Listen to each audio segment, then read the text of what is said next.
This bifurcation out here. Good evening, everybody. Today is Monday, June 4th, 2018, and this is a Moscow City Council meeting.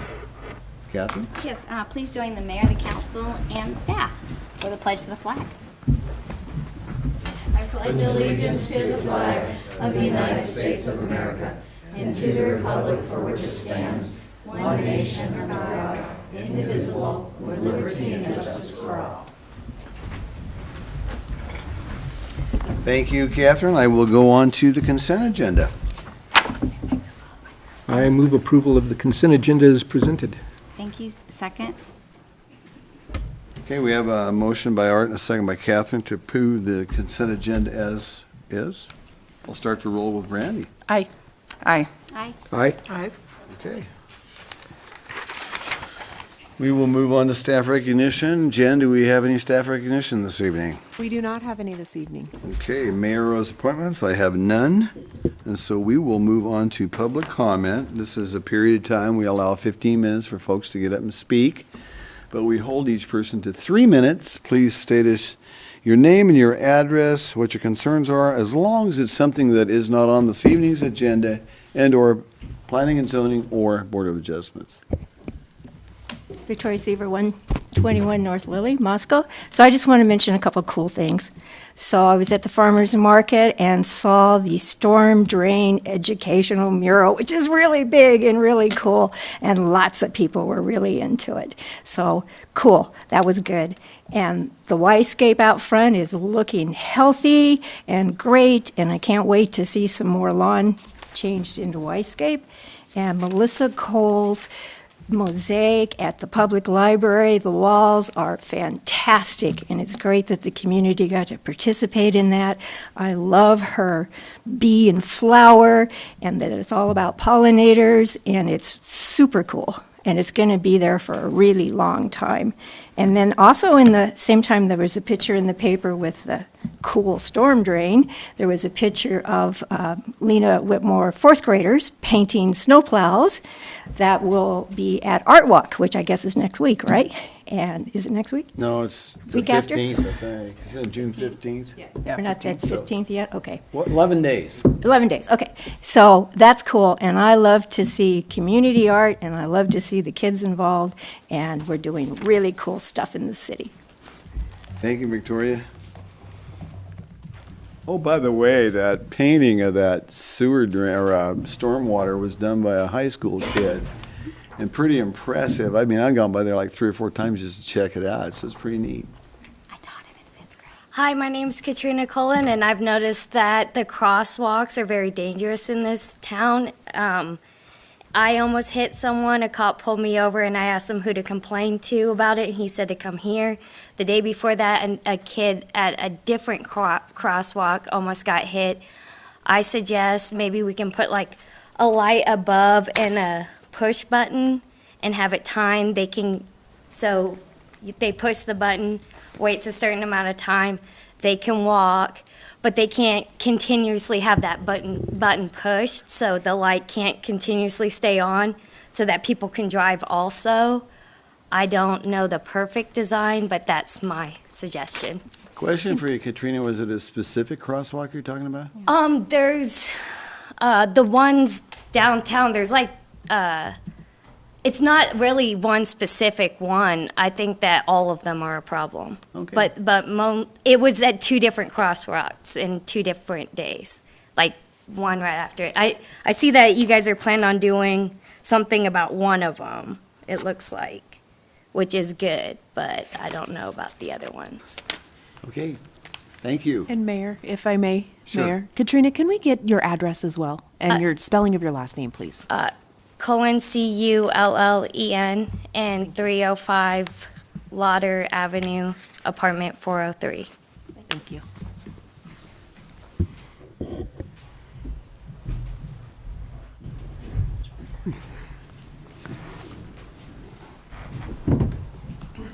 Mayor and Council, my name's John Kimberling. I live at 1923 East E. I know from some personal experience, some evenings there's some pretty strong debates in this chamber topic's important to the city, and sometimes there's opposing opinions, so I thought I'd take just a minute to talk about something we can all agree about, which is child safety. I'm here to report that the 14th Annual Officer Newbill Kids Safety Fair took place last Saturday. Thank you, Mayor Lambert, for stopping by, as you usually do. It was another huge success. We don't have all the numbers counted, but rough numbers, I'd say there were between 700 and 800 kids there, and add in another parent and a half on the average, so there were over a couple thousand people there. We gave away probably close to 500 bike helmets, which is a little lower than some years, but we're kind of saturating the area with them, which is good. Marie Miller led the charge on all the child safety seats that were checked, and if you're familiar with it, you know there's just a multitude of other things going on there. Since day one, the city has played a strategic, crucial role in that. So on behalf of the community, I just want to say thanks for your continued support. The police department, the fire department, Parks and Rec, all our volunteers, EMTs, they were there. There was a great picture on the front of the paper today, and kids being taught how to do CPR and on and on and on. So it was great, and you just needed to hear some kudos for your involvement in that. Thank you. Well, thank you, John. Thank you for being the guy that started it off 14 years ago, too. And that is always a fun event. And Saturday was a terrific day. The weather was great. We didn't have any rain and wind and hail and everything. It was a beautiful day, so it was very nice.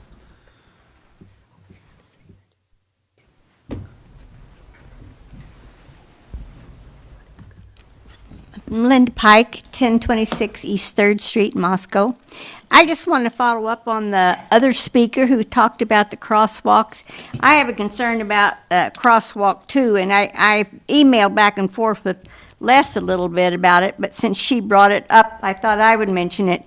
And it's the crosswalk on 3rd Street there across from where Papa Murphy's is, and you go around that curve. And that is so scary because the sun is in your eyes when you're driving west. I've also, there were people crossing, it looked like a father and a little girl probably coming from West Park. And your focus is not seeing them on the other side of the road. And if the sun is in your eyes, or in the winter, I've driven that, and it's raining and it's dark, and all of a sudden, there's a man. I mean, he was dressed in black. You just could not see him. And all of a sudden, he was in the middle of the street. And I think that's a very dangerous crosswalk that the city ought to do something special about. And when I emailed, and Les and I had a conversation about it, I'm not sure it would help at night, but I said a cheap fix would be, and I've seen these in Sandpoint, they put a container with those orange safety flags in them, and you pick one up when you're going to cross the street, and you can wave it, so at least you would get a driver's attention. But I think that's just a real bad place that we're going to have an accident if we don't do something, because you just cannot see those people on the other side. So, anyway, thank you. Thank you, Linda.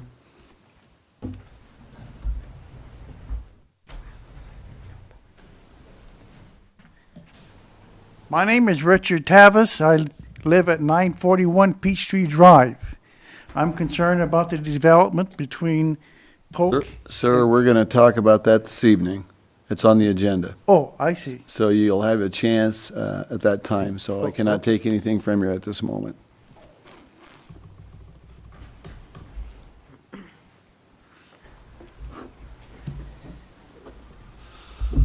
Okay, with that, I will move on to the next thing, which is the public hearing on Urban Berm Additional Preliminary Plat, and Michael Ray will present.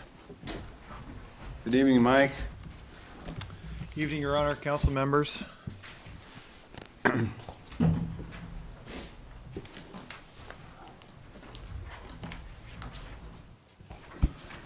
So before you tonight, we have a public hearing for the Urban Berm Addition Preliminary Plat. Pretty much a subdivision of a 24,274 square foot parcel of land, and that's generally located directly adjacent to Public Avenue. The proposal is for 8 townhouse parcels as part of the preliminary plat, which range from 2,700 square feet in size to about 3,668 square feet in size. Just so to orient yourself to the property, it's outlined in red, center of your screen. You've got Public Avenue running east-west here to the north. This is the subject property. Primarily surrounded by either single-family or two-family dwellings. So the properties to the south, to the west, and to the east are primarily two-family, all along Vandal Drive down here. To the northeast on Peachtree, you have primarily single-family residential, and then to the north and to the northwest is primarily more rural residential. Just a closer view of the property. You can see Public Avenue there to the north. We've seen some new development that's been required to install street improvements there further to the east with Peachtree Drive and a duplex directly to the east of that property. This is a topography map of the subject property. So each one of those lines represents a 2-foot contour elevation change. And so you can see as it pretty much slopes to the northwest. It's pretty steep topography adjacent to Public Avenue. Ends up leveling off in the southeast corner of the property, but fairly steep topography for the majority of that property. Looking at the comprehensive plan land use designation map, it's currently designated as neighborhood conservation, as well as properties to the west, south, east, and northeast. Auto urban residential encompasses the properties across the street to Public Avenue to the north. Looking at what neighborhood conservation says is intended to preserve the character of many of the city's existing built residential neighborhoods.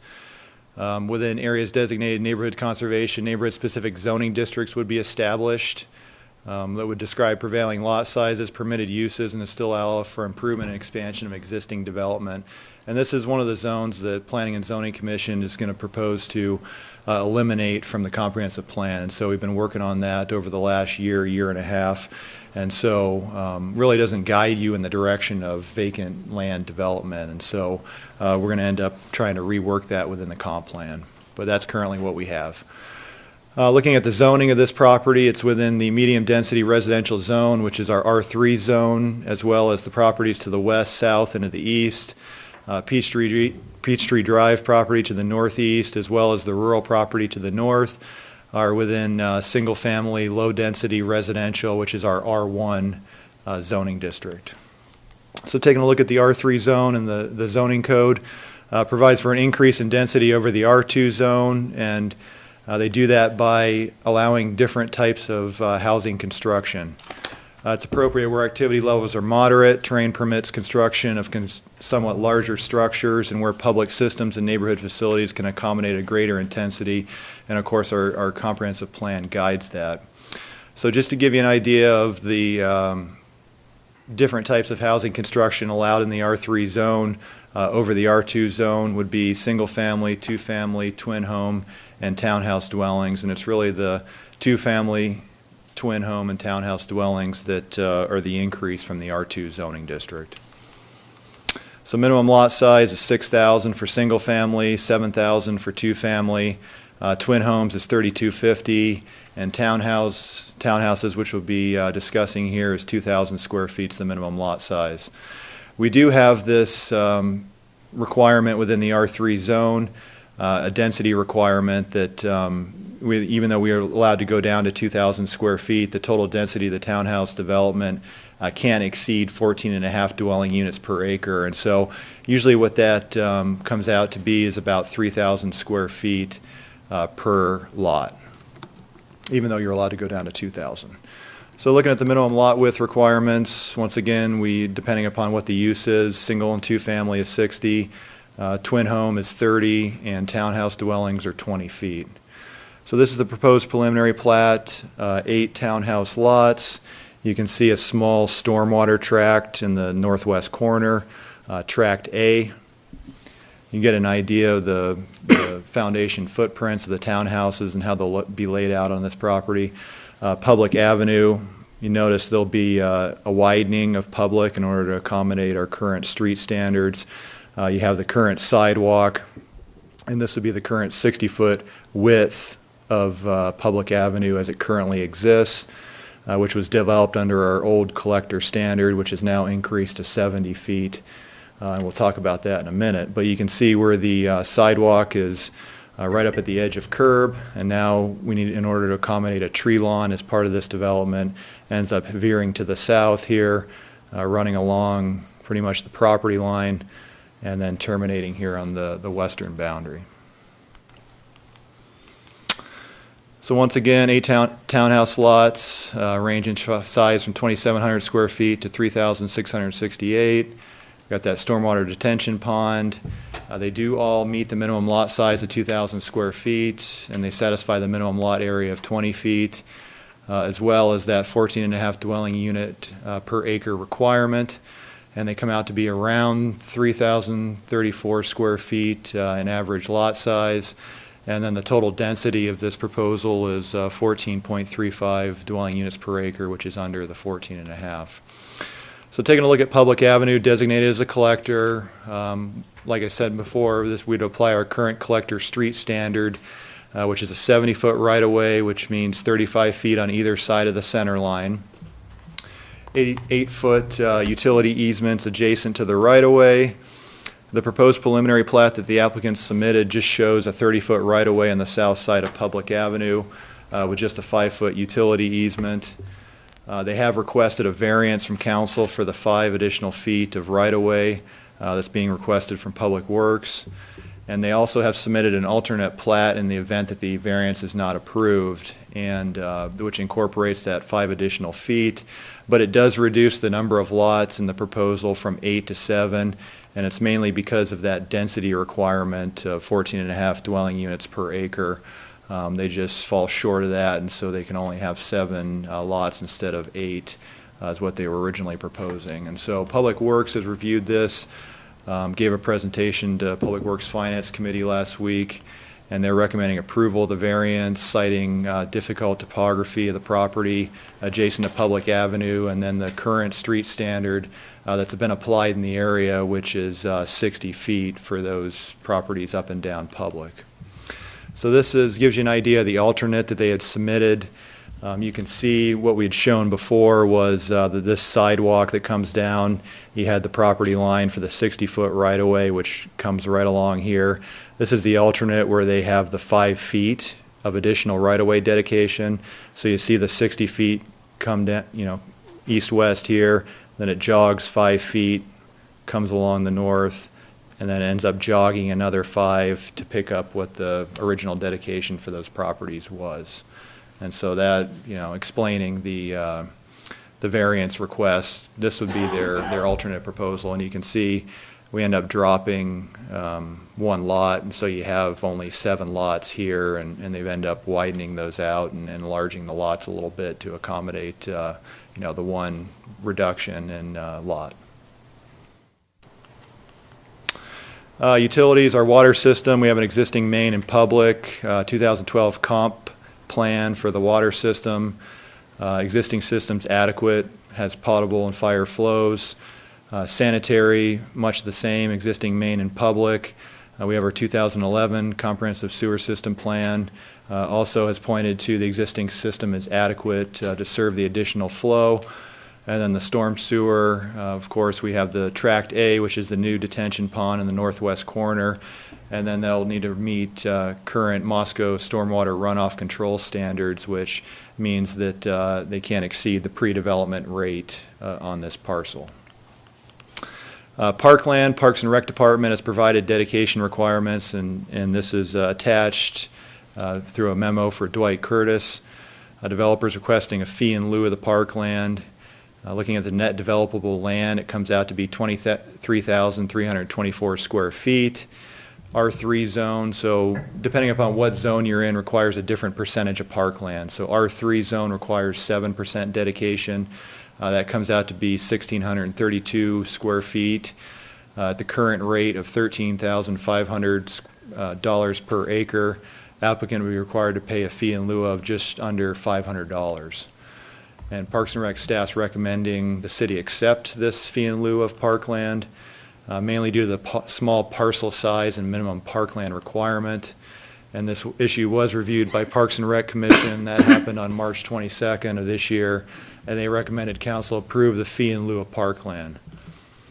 The staff's recommendation, Planning and Zoning did conduct a public hearing for the proposal on May 9th, 2018, and recommended approval with one condition, that the developer increase that utility easement. They're currently showing it as 5, increase it to 8 per our current street standards adjacent to public avenue right-of-way.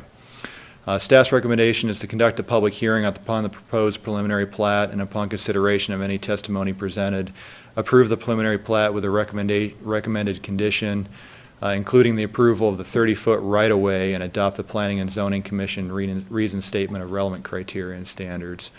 And the commission did review this as well, and that was inherent in their decision to recommend approval of the preliminary plat, was to recommend approval of the 30-foot right-of-way and the variance request for that. So I'd certainly be able to answer any questions that you might have. Questions for Mike, Catherine? I just remember when you presented at Public Works and Finance, and we talked about the lines on the plat, and you were giving us the drawings. Did we talk about you showing us what that looked like after? Is that why you went through and told us where the 5 feet were? Are you remembering that too? Yeah, that's what that was. With the picture of the 7 lots, have the adjusted line. Yeah, was- sorry, I wasn't at Public Works Finance Committee, but we can go through those Well, images. Bill presented Oh. notes for that, so let's, Yeah. because he did the presentation, because Mike was not here. Actually, it was Bob Bouvelle, because the Public Works Department was providing the presentation on the engineering variance. I'm sorry, what was the question? We had talked about the lines, yeah. And that, yeah, and so you see, this is the alternate that's been included in the packet, and so you can see the 5 feet. We'll go back to what the original That's what it was. proposal was, and we'll take a look at that. So you can see the line. So this is the property line, and so you have a 60-foot right-of-way, which means there's 60 feet from here to here, and this is the center line of Public Avenue. So you see the property line with just the 60-foot right-of-way. It runs just a straight line all the way across here, and you see the sidewalk right here to the north of that line. Well, look where the property line falls. It's right at the back edge of that sidewalk. And so if you look at the alternate design, now we have that 60-foot right-of-way, and now it jogs 5 feet to the south and then continues. So you see where the back edge of the sidewalk was and where the original, that property line was. Now that's been shifted 5 feet to the south to accommodate the 5 foot of additional right-of-way. All right, good, thank you, thank you. Other questions for Mike? So it really doesn't affect what's built as far as the No. construction. It's just where the property line falls on that. Randy? Is there existing sidewalk to the east and west of this property? And where is that? Just to the east, and so you can see it's right here. Okay, so the So, sidewalks yep. don't line up.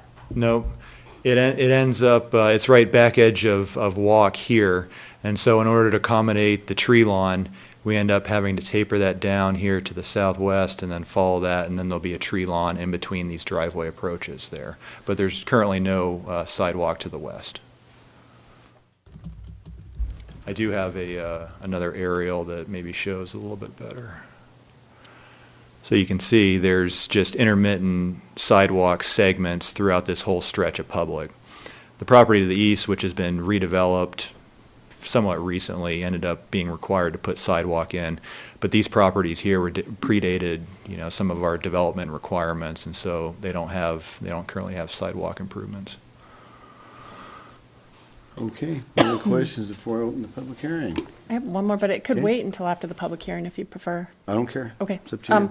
So can you give a little background on the original reason to increase the collector from 60 to 70 when that change was made? I defer to Les on that. This is something we went through with Transportation Commission quite a few years ago now. Spent a lot of time looking at the overall street standards that the city was using for development of new streets and redevelopment. One of the things we ran into with the 36-foot wide street standard for collectors and the desire for reasonable sized planter strips or tree lawns and the 5-foot sidewalks that we were transitioning to, the 60-foot right-of-way just was really not sufficient for that. And it really became an issue if there was going to be parking added somewhere along the way, because the current standard is just travel lanes and bike lanes. But once you add parking, that adds another generally 8 feet of additional width to that asphalt section. So it really drove us, if you will, to going to a 70-foot right-of-way to have adequate space to fit in all those different features. There also are times when you would see something like a left turn pocket on a collector where it meets an arterial. That additional lane, again, same problem. And so that was the change made some years ago to accommodate all of those needs within the right-of-way. Thank you. Okay, thank you, Mike. We will open the public hearing. It is 7:25. I'll hear from the applicant first, please.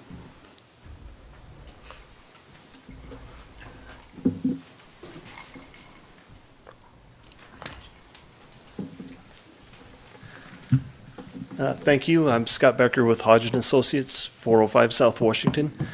And I think Mike explained everything very well. I'd just like to reiterate that with the standard, you know, if we get the variance that we're asking for, the street standard stays the same. We get the same sidewalk. We get the same tree lawn.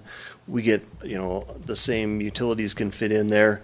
It's just, this is one of those cases where we don't anticipate a turn lane going in that spot, and I think we can squeeze everything in. And with being townhouses, street parking really isn't applicable with that many driveways on a collector. So once again, I think Mike did a great job of explaining it, but I just wanted to reiterate that I think if we can get the variance, it makes a lot more sense. It makes the houses a lot more affordable, and we can get some more affordable houses on the market. So if you have any questions, Something may come up in a bit, so. Absolutely. Thank you. Okay, I will take testimony in favor of this a preliminary plot. Or general comments. Well, I've learned a lot of things here, but are the gray areas? Now, hang on a second, sir. I need you to state your name and your address for My us, name please. is Richard Tavis. Okay. I live at 941 Peachtree Drive. My question is, are the gray areas the buildings? No? Driveways. The gray areas on that picture, is that the buildings? So the darker shaded gray area, I think, are the driveways. Oh, the driveway, okay. Buildings are then the lighter boxes on the south side of the driveway. Okay, I'm glad to hear about the sidewalks, but Public Avenue has a problem on Public and Polk. You know, hey, you have that Y thing, and that's a problem. And the other problem is, we've got ditches throughout there on Public that take care of surface water. Now, that's a problem. First of all, there's a lot of people that walk there. They have dogs and everything else. And the sides of the edges of the road are not, you know, level with the ground next to it. That's a problem. And with this additional traffic, I'm assuming that, I don't know how these are going to be sold or rented or what, but I assume if some of them are sold, they'll be purchased by parents to have their kids go to college. And usually, when you have, I have a question. Are there going to be 2 bedrooms? 2-bedroom units?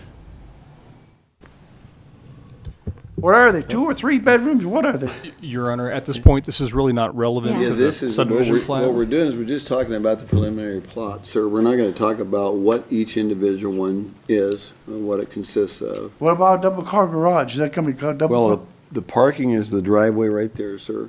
Oh, there's no garage? So if I may, the Sure. applicant will be required to satisfy all the off-street parking requirements that are in the city code. Generally, it does require 2 parking spaces per dwelling unit, and usually one of those has to be provided in a garage or in a location that can be covered in the future. But they'll be required to meet all the minimum development standards as any other project in the R3 district. So in other words, there's not gonna be any street parking there, sir. No street parking? No. Okay. I'm going to give you one more minute.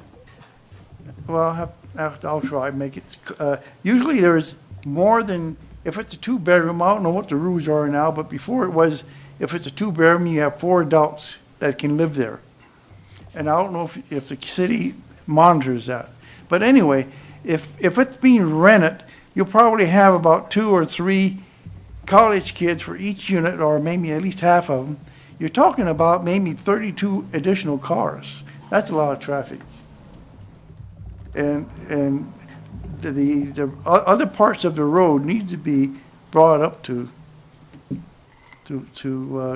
safety problems, to avoid the safety problems, or make it safe. Anyway, that's basically what I wanted to say. And you guys don't know what are the rules with reference to bedrooms in a house? How many people can live in it? Bill, you want to respond to this for me, because it's not really relevant to what we're talking about, but. Sure, I can tell you for the number of, it's any number of related individuals, or it's up to 4 unrelated individuals that can reside in a single-family dwelling. 4 in a two-bedroom house. In any dwelling unit, regardless of bedrooms. Does the city monitor it? Not exclusively, I would say, yes. Yeah, I've never heard of a problem before. Okay, Thank you, Mr. Chambers. Okay.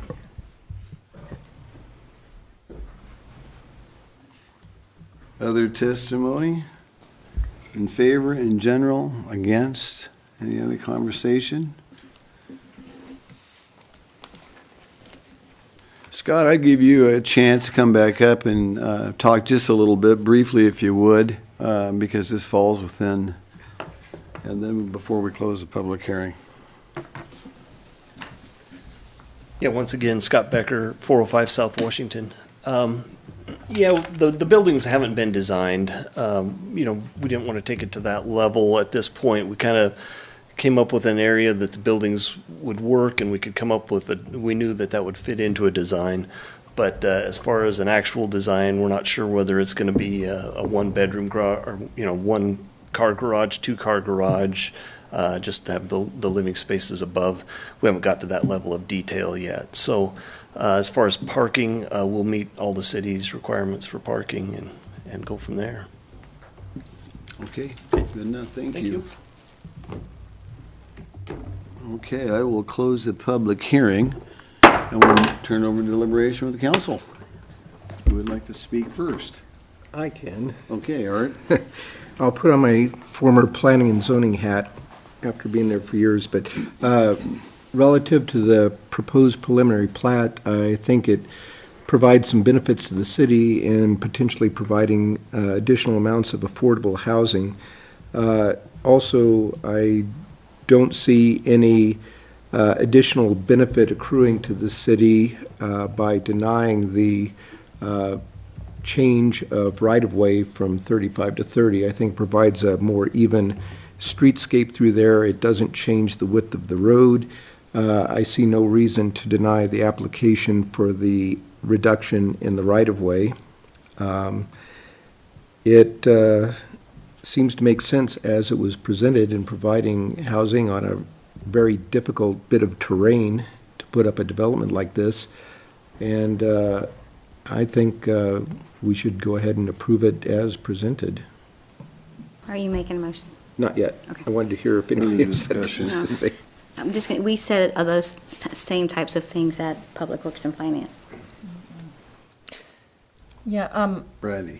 I'm curious. I think it's a little, the fact that it's surrounded on either side by the older 30-foot standard does make it a little unusual to make it set back another 5 feet. And following up on what Art said, is there something that the public or the city, some way they would benefit from having that 5 feet in that center part? I mean, I'm not aware of some benefit to that. I really don't know. That's a good question. Mike or Bill, you want to respond to that?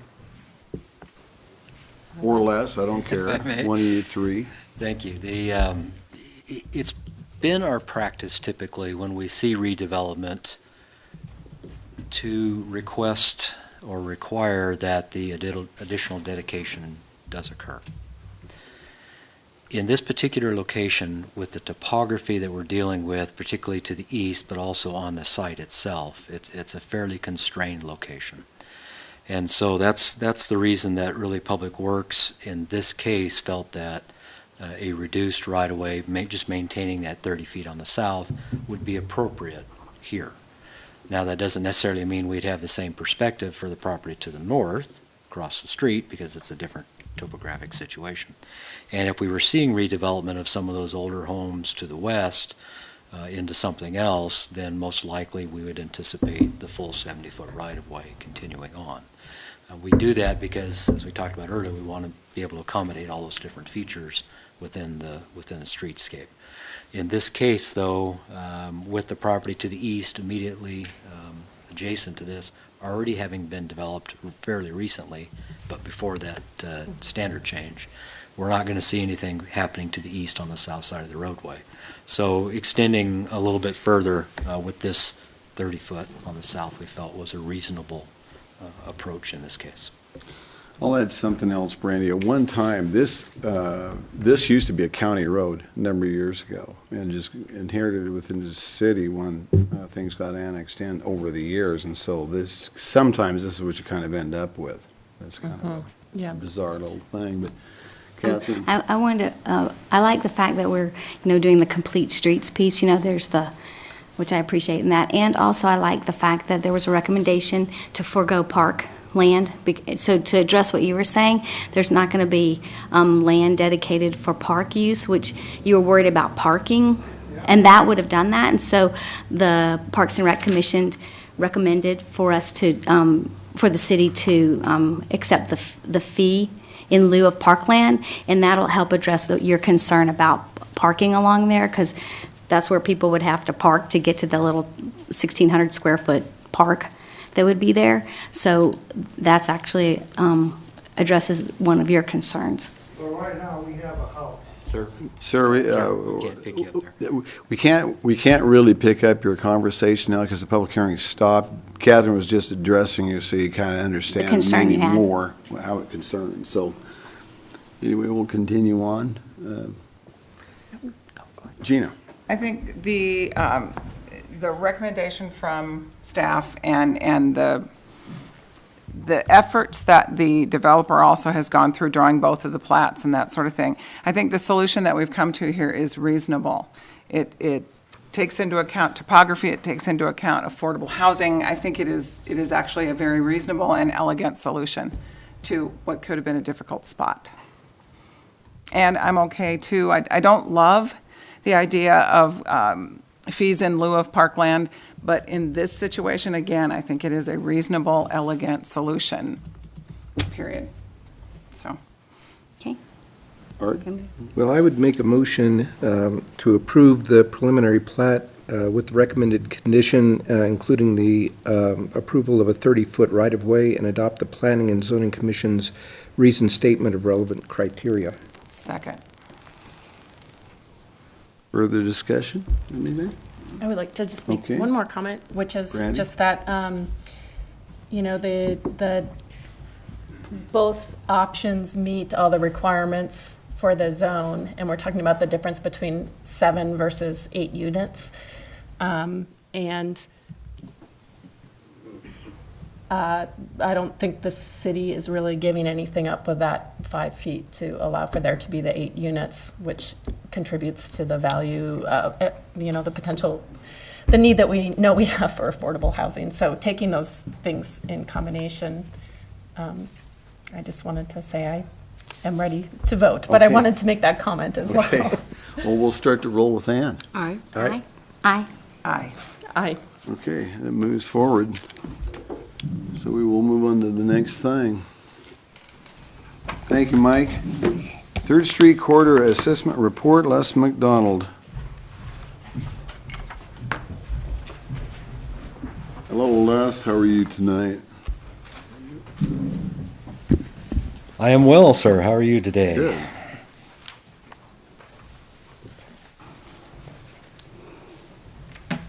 All right.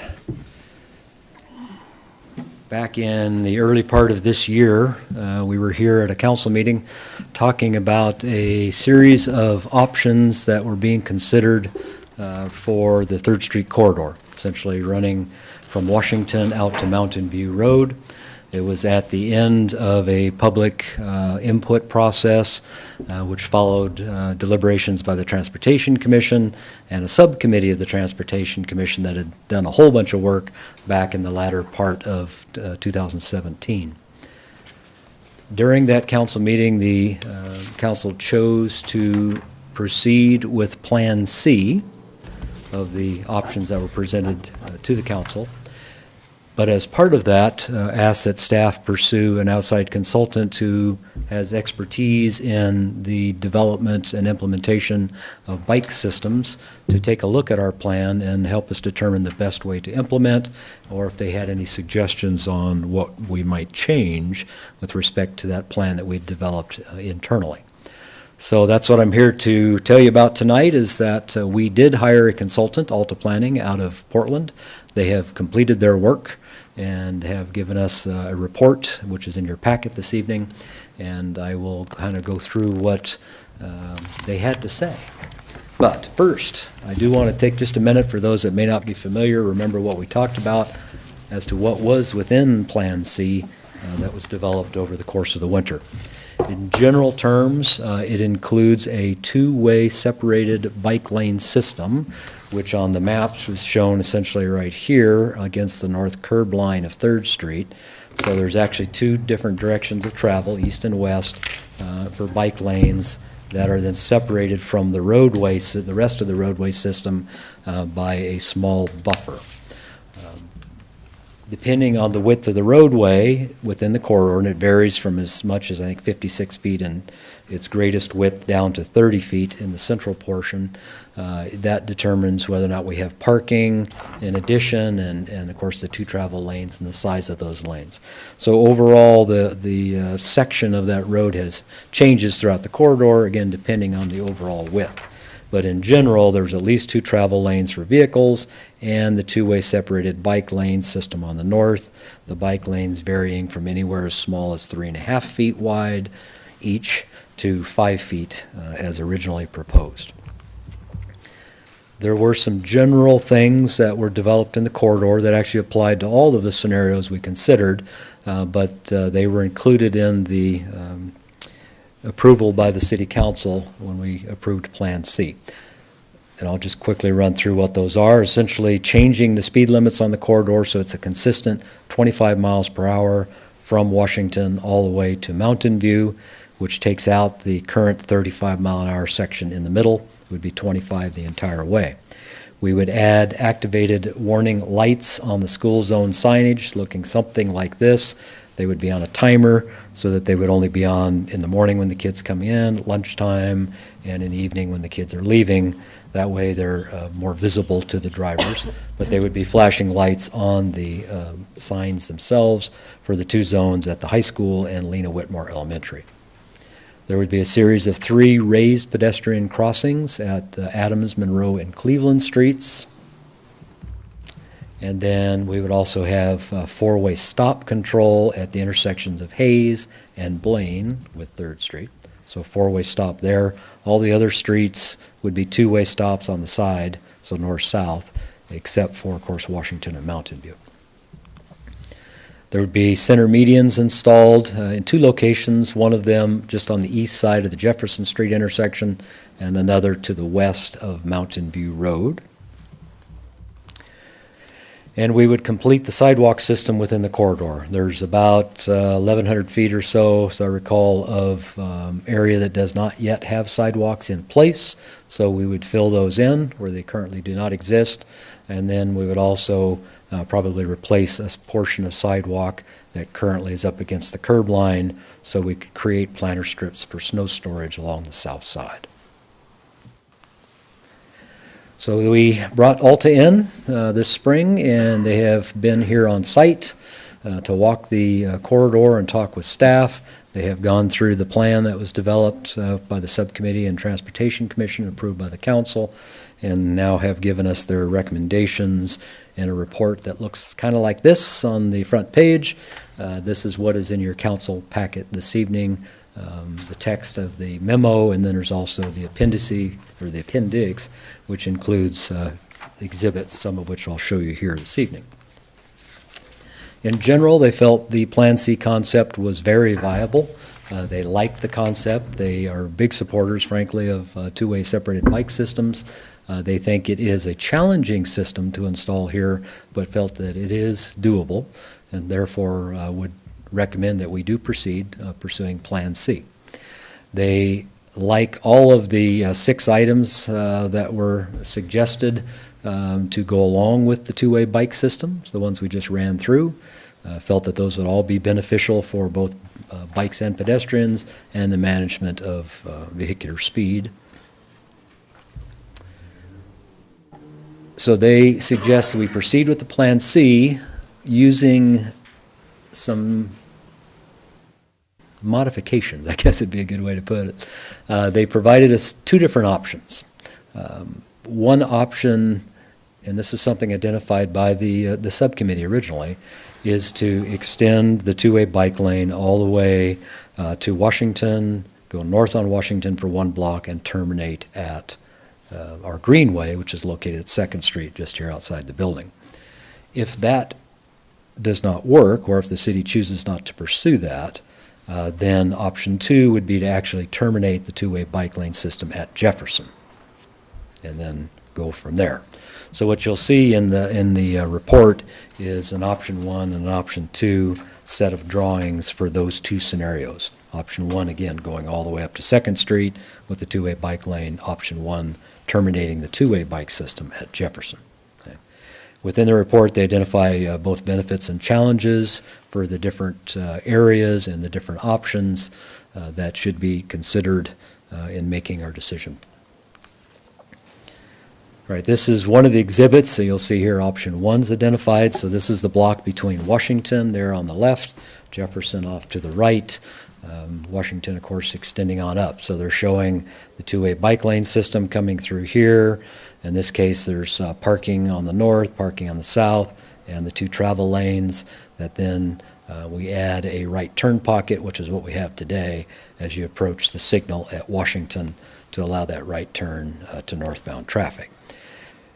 The two-way bike lane system under this scenario does go north along the west side of Washington Street all the way up to the intersection of 2nd. Okay. This is one of the drawings that was developed while we were working with the subcommittee, just something we created in-house that originally laid out this concept. So it's a little harder to make out at this scale, but essentially the bike lanes here, a crossing, and then bike lanes going on north up to where the Greenway is, which is represented by these green dots along 2nd Street. And so the two-way bike system would terminate right there. Zooming into the intersection, we had the concept of bringing the curb line out further and around something like this, and that was done because the westernmost northbound lane right here on the highway would terminate as a left turn only, and we didn't want to have the vehicles continue on into the bike area or the parking that would be to the north. So that was the idea, was to do it in that manner. The parking would continue, but would be pushed out here, so there would be parked cars between the travel lane and the bike lanes. So this is the concept that Alta brought back using that original idea. So the bike lanes would come along here, and instead of bringing that curb line all the way out, they just created a small island with a curb here, and then bring the bikes along at grade on the asphalt right around that island, and then on up to the north or coming back from the north. One of the things that does for us is it alleviates the drainage issue that this created for drainage coming down the curb line that would pool up in here. We'd have to build extra utilities to serve. By not having that curb line come that way, then the drainage just continues on around the corner to the current drain system. It also puts the pedestrians in a situation where they are just crossing 2 bike lanes to an island and a refuge, and then crossing the couple of travel lanes and parking to continue on their way. So it's a different approach, and I think, frankly, it's actually one that works pretty well. It addresses some of the problems we were having with the mingling of bikes and peds in this particular layout by keeping them separated other than where they're just actually in a marked crossing across the bike lanes. So that's their concept for that area with the option 1. Now the second option, as I said, would be if the two-way bike lanes terminated back here at Jefferson. So with that, they are suggesting that because the bike route does continue to the west all the way out to the state line along the Pullman Highway, that we create a westbound bike lane to go along with an eastbound bike lane on the other side of the street, which would both either begin or end here at the intersection where the signal is.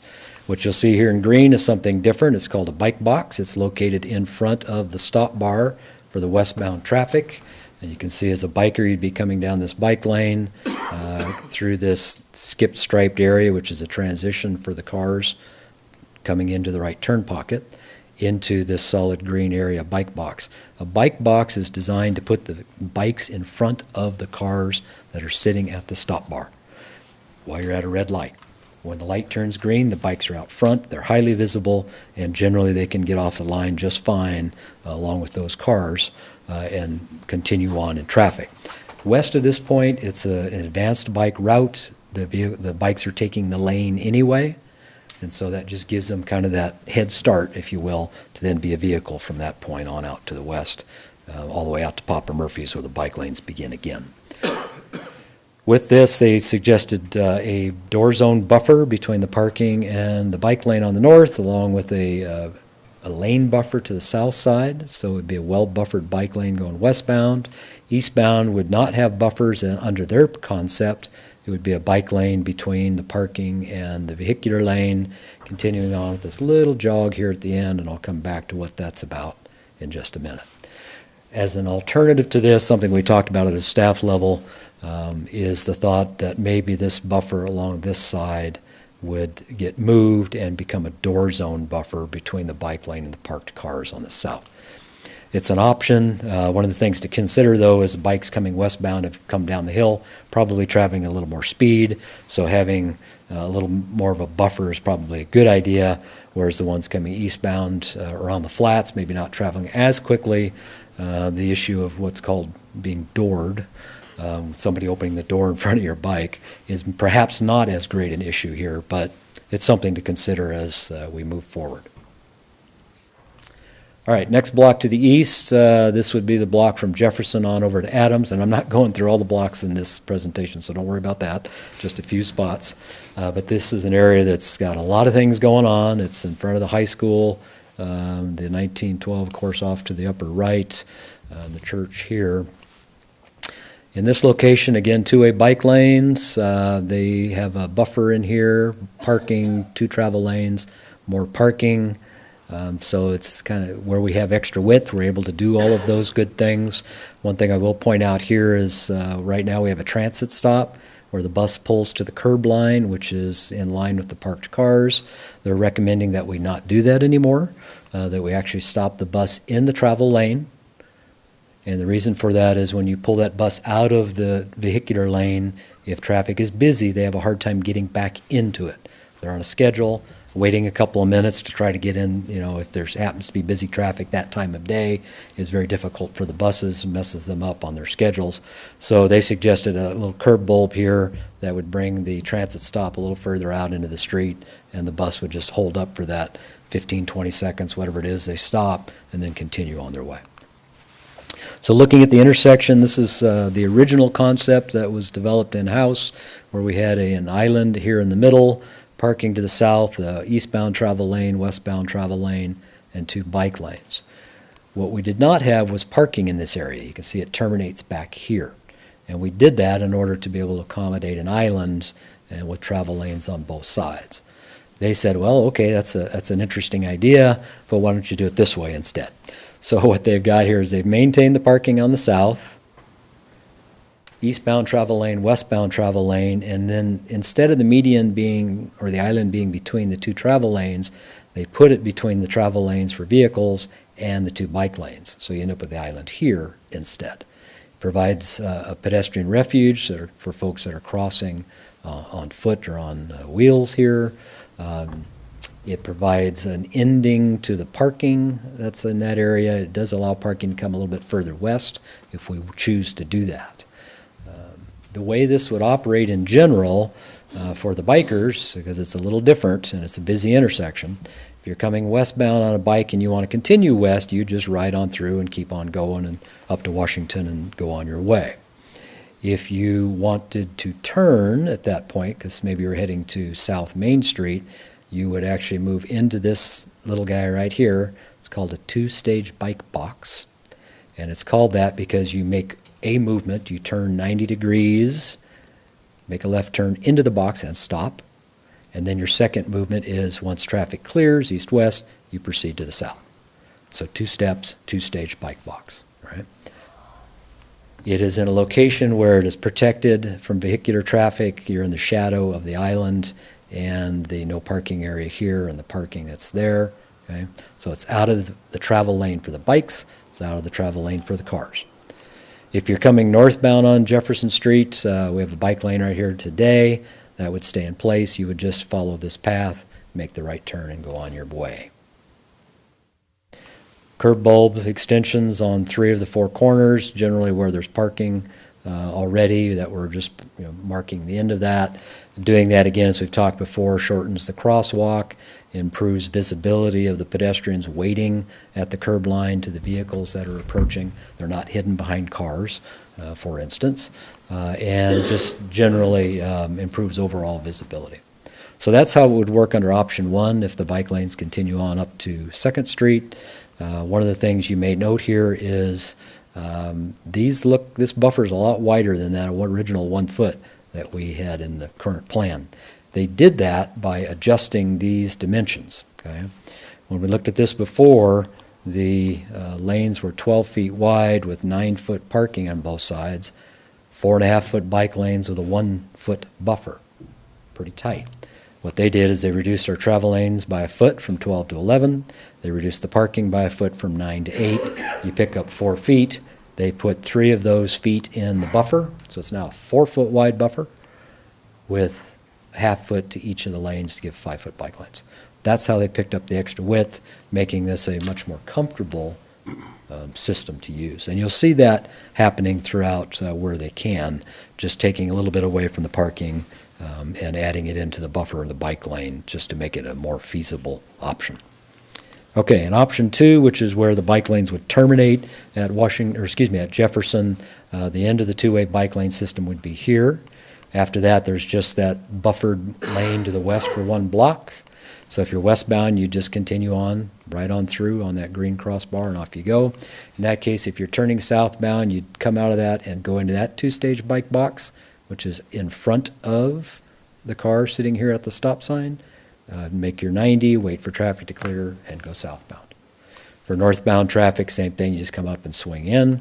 If you're coming eastbound, there's that little jog in that that bike lane I mentioned, and that's done to bring you to the curb line, so you line up with this 2-stage bike box, and you do the same movement. You come, you turn 90, you wait, traffic to clear, come on up, and in you go. It's not as complicated on the ground as it looks on the drawing. It's really not that hard to use, I can tell you. Okay, the other detailed intersection we'll get into, this one's pretty brief, is the Mountain View, so the very far end to the east. This was the original concept that we had, keeping in mind that we had a left turn pocket here going on to the minor arterial. So 3 lanes, that left us room for this 2 5-foot bike lanes with a 1-foot buffer, and we had proposed something similar to this, possibly bringing the sidewalk back just a smidge to give us room here so that we could bring the bikes into this area in green. They would have their own green marked crossing. The pedestrians would continue to have their white crosswalk here, white marks there as was out there today. Their suggestion from Alta is that we do a little bit of a combination of things. We actually ramp up the bikes here, so this would be a ramp coming up to sidewalk elevation. So all this would be at grade with the sidewalk. And in essence, we would end up with one big surface all through here. Okay? and even that curb line might go away because it'd all be flat, flush all the way across.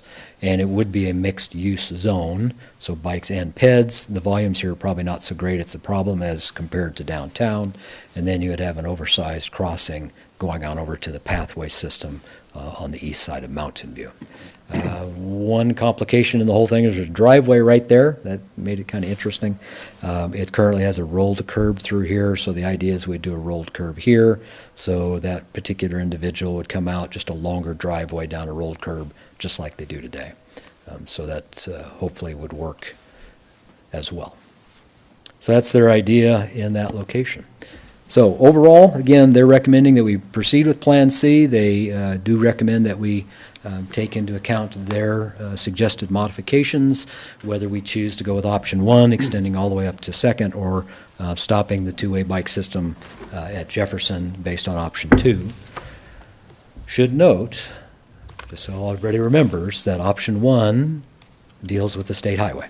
I was going to ask you that question with ITD, Les, because it seems like it makes this kind of cumbersome down here. What kind of a drill do we have to go through with them? We would need to bring to them a proposal that would lay out all this detail as to what would change in their system. They've had a preliminary briefing on it, so they're at least aware of the concept. You know, they didn't run screaming from the room at the time, so that at least they perhaps will be able to consider it okay. But what changes here is that right now there's 3 northbound lanes. One of those would become a left turn only. So that's a big change for ITD. Now, the reason we have suggested it is because a half a block north of that intersection, that lane goes away, becomes a 2-lane to the north. And so we don't feel it would be that much of an impact in the overall traffic volumes. That's what they would have to consider as to whether or not they would allow us to do that. And so, based on what the council wants to do this evening and how you want to approach it, what we would then do if option 1 is what the council wants to pursue, we will give the detailed set of drawings and such as we have to ITD and go into those discussions, for real, to see if they would agree to allow us to do this or not. If they say no, it's their highway. Well, so we're back to, if we add do option option 2, it's not an issue with them, though. That is correct. So that is we correct. Go on with our merry own way and deal with it how we wish. Yeah, and it just depends on which way the council would like to proceed. One of the observations that came out of this process and the discussions was, while they felt it was an elegant solution for ending the bike lanes to Main Street, Alta that is, they were a little concerned about the effort and the cost and all of the gyrations we would go through to put somebody on the north end of Main Street when perhaps most of the traffic is going to either Friendship Square or to campus, which is to the south, not to the north. So, there's pros and cons here, which, crossings are easier if you have a signalized crossing or not as a biker, so there's, good and bad there, if you will. But it is a more challenging system to get approved to the north. So again, benefits and challenges of those options are laid out in the plan. There are a couple other things they suggested we might want to consider as we move forward, either now or in the future. One of those is particularly in that area where we only have 3.5-foot bike lanes, that instead of having continuous center stripe between the 2 lanes, that we only place it in the proximity to the intersections, maybe 20, 25 feet from the intersection, and then end it. Then it's just a 7-foot wide bike lane. It's almost like a shared use path at that point, and people are used to navigating their way through those if you happen to encounter somebody coming from the other direction. Most of the time our traffic is into town in the morning, out of town, downtown in the evening, so maybe not that many conflicts expected.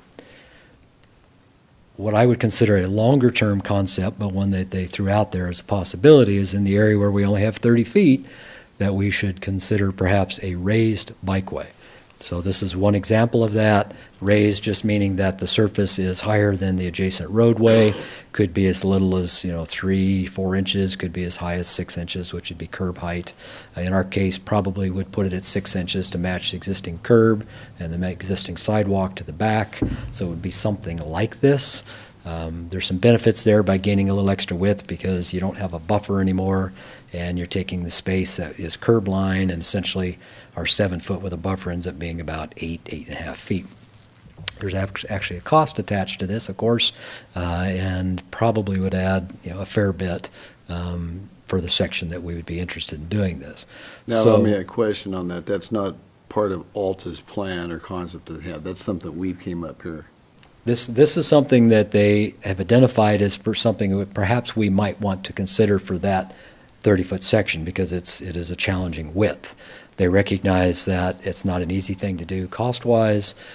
Perhaps a way to approach this is, maybe we continue with what we have currently. If the system works well and people are finding more and more traffic on it, maybe in a few years or something, we consider coming back, perhaps and adding something like this if we feel that that's appropriate at that time. So anyway, it's something they just want to throw out there, let us think about, and go from there. The other item that they raised, which is one I actually like a lot, is the idea of bringing in what's called a hawk beacon at the Mountain View intersection. That is a high-intensity activated walk beacon. And what these are is literally a stoplight. They're dark normally. A pedestrian or a biker comes up to it, pushes the button, it goes to a flashing yellow light, then to a solid yellow light, and then to red. So in essence, the pedestrian or biker is actually activating the stop so that then they can cross the street.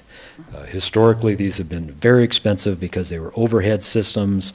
You had to wire them, you had to bring power to them, all those kind of things. There's recently been a change in the national standards, as I understand it, that allow pole-mounted like this, so you don't have that big overhead system and all the cost that goes with it. This is solar-powered. It has a Bluetooth type connection that allows this system to talk to that system. So it doesn't matter which side of the street you're on, you push the button, it hits the controller unit, turns on all the lights, and life is good. So the cost on these has come down quite a bit. We're still researching what that actually means, but I'm sure it's considerably lower, lower than the overhead system. So it's something I think we ought to consider because that particular location is pretty busy north-south traffic. So. Catherine had a question. Yay. Yay. Well, just yay that the Alta saw that what the subcommittee came up with was really viable. So that's nice to have that reinforced. At the intersection, so I'm on Washington, coming down. Yeah, that right there. So that's option 1, isn't it? It is. Yeah, so I like option 2 because I think people that are cyclists that commute are going to be making the decision to want to be part of traffic, because you are, and that we don't have to deal with ITD, right? We don't have to do all of that. And also, when bicyclists are coming, they're going then east, will sometimes people just be, it's okay that we're going to have bicyclists probably in the lane and then some shifting over into the bike lane. Yeah. It's possible. Okay. I just want to make sure that, that people are aware of that, because we've got plenty of people that are going to commute in lane. Yeah, I mean, the thing for people to keep in mind is that a bicycle on a road is a vehicle, so they have the right to be in the lane. Now, we do encourage bikers to use bike lanes when they're available to them, but they're not necessarily required to. There are state statutes that pertain to, being to the right if there's room to do so, so you could argue that they should be in the bike lane. But again, they are a vehicle, and if they're taking the lane so they can make a left at the next intersection or something, that's perfectly viable. Okay, so so the sharrows will go away in that section then? Well, everything would be restriped in this section based on whichever plan we end up with. If this one, they would. Yeah, in this case, we would have bike lanes dedicated on each side, so There we we wouldn't go. need any sharrows through there. Okay, thanks. Brandy. Kind of as an extension, I was thinking about with this option 2, I think the goal with the two-way protected bike lanes is really to encourage those less comfortable bikers to bike. And I think once you get to this area, that's kind of done. The amount of traffic when you're approaching Washington, I think we're kind of entering a different zone where the people that continue on to the west are those confident bikers. And the ones that I turn south on Jefferson. And I wouldn't go north because I'm going south. So I wouldn't want to follow that going north to then hit Main Street to go south. And so I suspect that there might be a lot, even that pattern is there, but that many people will choose to either continue west or go south on Jefferson, and it could be just a lot of complicated crossings because the majority of people aren't traveling north. If I may, one of the options here, keeping in mind that, bikers are not confined to bike routes, they can take whatever road they care to. The Greenway is just off the screen here to the north on 2nd Street at Jefferson.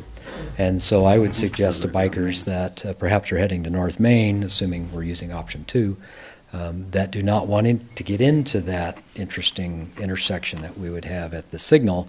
You can make a right turn, go up to the Greenway at Jefferson, and then follow that on to North Main Street. It almost seems like continuing it onto Washington kind of encourages people to enter that area rather than giving them the perception that they have a choice to bail out before then. Although I know they always have that choice, but it kind of almost draws you to keep following the green when you might be entering something that you'd prefer to avoid. I would like to, even though this isn't a public hearing, I'd like to hear from the public, see if anybody's got any comments on this, Les. Anybody want to come up and talk about it? The 3rd Street corridor has been a huge discussion point in this community for the last year. So if somebody's got a thought and wants to come up and talk for a couple of minutes, now's your chance. Just give us your name, your address, and just take a few minutes, if you would, please. And let us know what you think. I'm Becca Gooch, 234 South Roosevelt in Moscow, and I was part of the subcommittee that worked on the traffic calming. And if you could put the slide up where the divider in the road is. Okay, I would say moving this divider is not a good idea because our full intention for that divider was to announce that you're entering into a residential neighborhood, and also it was purposely put between the 2 lanes as a traffic calming and slowing device at the high school, which is desperately, desperately needed. And I would say that that is not really a good option to move that divider over to the side. And the rest of it I do agree with, but that in particular I don't. Can I ask a bigger question? Yeah. Yeah, so because we got to sit on the, and I felt like you were really strongly wanted the bike lanes together. And the safety measure that this provides for a bicyclists with having the parking and that median there increases for the bicyclists. I understand what you're saying about that median was an announcement. I still think that it can be addressed, but I think bicyclists will feel more comfortable with this configuration. But I don't think that it addresses the issue of why we put it there to begin with, was for pedestrians, because that is a high pedestrian area and a high traffic area. And I think we need to kind of reassess that needs to be our original plan, because it definitely was designed by the committee to be a buffer for pedestrians and to slow down traffic, and it is a real visual slowdown. So I would say that this placement that the committee came up with is a better place. Okay. Yeah. Thank you, Becker. Mayor, is it just following up on what you said, Becker, the distance that the pedestrians would go, am I incorrect so it would be 22 feet because of the curb bulb out that has been added? So you'd have 22 feet of pedestrian crossing, and I think in the original it's 21. Is that right? With the median in the center of the 2 travel lanes, it was 21 feet. 21. On the south side, because we had parking of 9 feet and a 12-foot travel lane, that would be the 21, unless we pulled that curb line back just a hair bit for shy distance, but probably 21 here. And then to the north, you would be crossing both bike lanes and a travel lane, so that would be about 22 feet altogether. So the actual distances of pedestrian travel isn't that much different, even though that island is shifted. Am I interpreting that correctly? Yeah, you'd be essentially, again, 22 feet here is the lane width. In this case, because we're using an 11-foot instead of a 12-foot lane, I would probably pull that curb back a foot, which I think is what they have drawn. So more likely you're looking at a 23, possibly 24 feet here. This one would go down to some extent, because now this would only be 14. Yeah, I don't know if that's helpful to think of the total distance that the pedestrian has to cross. There's another lady who wants to talk. Let's let this other lady talk. Well, hang on, just sit down for a second, Becker. Let's let this lady here talk, and then we'll get you back up here, okay? Okay, Susan Roberts, 105 South Blaine. Right at the beginning, I'm not sure I misheard this, but I thought you were saying that 3rd Street would go from 35 miles an hour. I think it's 30 now. Yeah, it's going to 25. Down to 25. Yes. But it's not 35 now. No. It's only 30. No. And you said 35 at the beginning. And then the speed limit past the grade schools and the high school would be 20 instead of 15. It's been 15 as long as I've lived here. Well, when it's, Les, you want to answer that question for her? Because it is a little bit confusing. Thank you. Yeah, I think I did misspeak earlier, and I think I did say 35, and it is 30. You're correct. It's 30 in the center. Well, some of it's 25 and some of it's 30. On either end, yeah. So. Yeah, it's a piece in the middle that's 30. I may have said 35 earlier by mistake. So it's 25, 30, and 25. The 15-mile-an-hour school zone speeds would stay the same, just as they are today. The sign I happened to show you with lights, I think, showed 20. That happened to be the example. But what we have today, Idaho standard is 15 for school zones. So that would remain the same. Okay, let's get Becker up here so she can answer that question. Okay, your question was, would I be satisfied that the distance is the same? And no, because the island is meant for more than one purpose than just the distance of pedestrian walks. That island is a purpose to introduce the neighborhood. That island is meant to slow down traffic because it's a visual slow down point. Mm-hmm. And there's heavy traffic in that area 2 times a day with pedestrians and with traffic. Yeah, I'm just and I'm not Oh, sure. I'm I not know. trying to challenge that too. It's a good conversation, but like the effect you have between the median and the curb bulb out is a significant narrowing from what prior to that is 38 feet down to 22. So there is the significant narrowing, and I'm wondering if that might accomplish that visual of your entering a neighborhood because it's a... Well, just as far as I can speak for myself, as I understand the committee, that is not the purpose. That, we had a very definite purpose and reason for putting that island where it was. Well, the nice thing about those bulb cutouts, so that as they do come, that will slow traffic down. Definitely. I mean, that's going to be where we didn't have those before. No different than what happens on Main Street. Yeah, and I think it's one of those challenges of the balance. I know there were many people, like with the 1912 Center, people who, seniors, and that loss of parking is a significant concern too. So that's one thing that is potentially nice about this, is it restores a little bit of the parking for those people, but something to consider. So, Thank you, Becker. okay. Briefly, if I may, Becker's correct in that the subcommittee spent a lot of time looking at this and what was the purpose of the median. And actually, I think there were a number of things. Certainly, traffic calming, as she points out, was a big one. And having narrowed lanes helps with that. Of course, we had parking in here as well, so it may not have appeared as wide, as narrow in that location. When you put in the curb bulbs here, this opening, you've got curb on both sides, certainly, so that helps a bit.